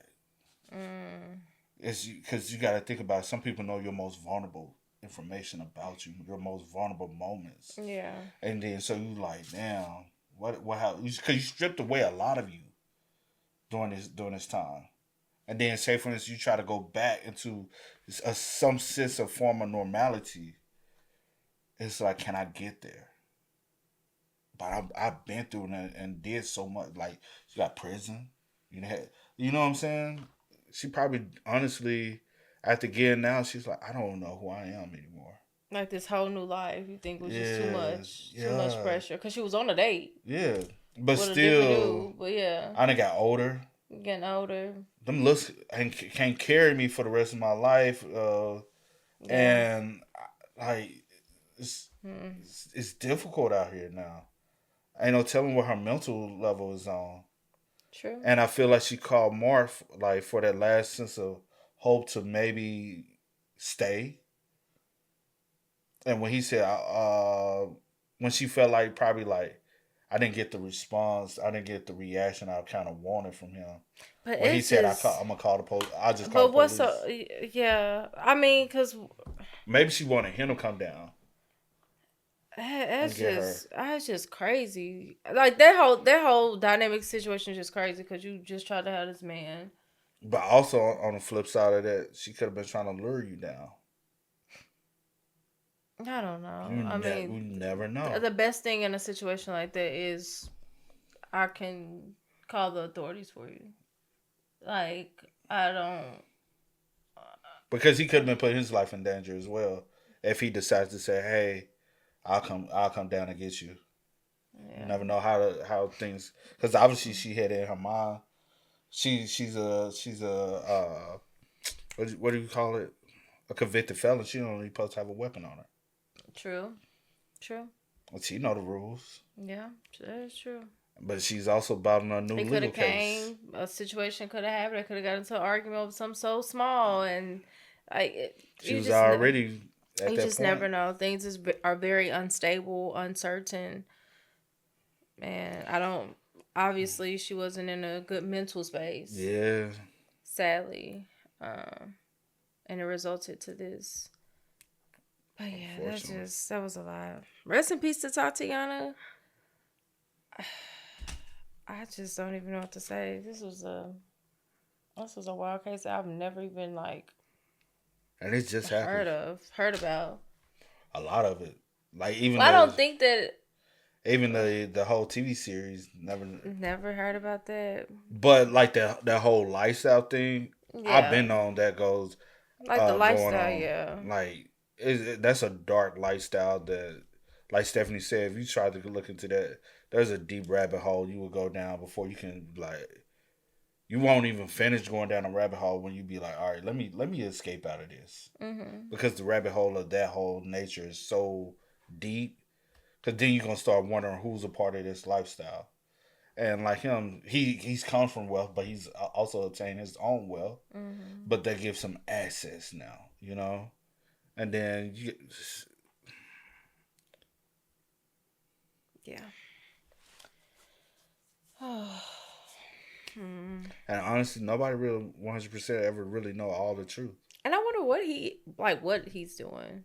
Like, I know his friend said, yeah, like... Is he straight? Like, is he... Obviously, his financials got back better, though.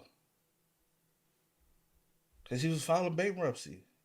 You know, a lot of times people, they file bankruptcy just to ease the pain up a little bit. Like, they be on some different stuff. Like, yeah. Their bankruptcy. A lot of times, people we be looking at bankruptcy. Oh my gosh, they do it for other reasons, and they don't anyway, that's another story. But I just wonder like what he's doing. Like, is he still in Hawaii? Is he with someone else? Has he moved on? Like, how is he doing mentally? I wonder about her kids though, because she also had 2 kids. And she had 2 kids. So I wonder with the daughter, who's raising the daughter? Because obviously she wasn't raising a daughter. She wasn't raising neither one of the kids. Yeah. The little boy was with Ken. So who was the little girl by? I guess by the first dude. And I wonder, does he have custody? Yeah, probably. Or probably do though. Or like who? Yeah. And hopefully the kids are doing well. Like, it's just, I don't know. It's just a lot of people, And I don't know the ages of the kids, but it's a lot of people, being affected by things. But yeah. But yeah, this was a crazy story. Hey, man, y'all spam us up in the comments. Y'all let us know y'all thoughts in the comments for us down below, man. Even though she did a lot, rest in peace still. Tragic way to go out, know. But that was like Stephanie did say, though. Like, I do feel like people do take things in those manners. For one, I feel like people in their mind are like, I want somebody, like, I don't want to be alone when I do go. So they'll do it like that. Also for somebody to go ahead and find a body. You get what I'm saying? Yeah. And hopefully the people that witnessed it are doing okay. What you that's said. Very traumatic for somebody to literally like that thought being like, this just happened. Right before Christmas at that. 2 days before. That is traumatizing. Maybe the image. Yeah. Yeah. So just anyone and everyone that's affected by everything that was going on, hopefully they're doing well. But y'all spam us up, man. Let us know y'all thoughts in the comments for us down below. But until next time, y'all know how it go, man. I do go by the name DJ No Kid. This is Sierra Nicole. We are. Kid and C. We are. Ain't no time to kick it. Got a stack of flip for my foes. Dollar.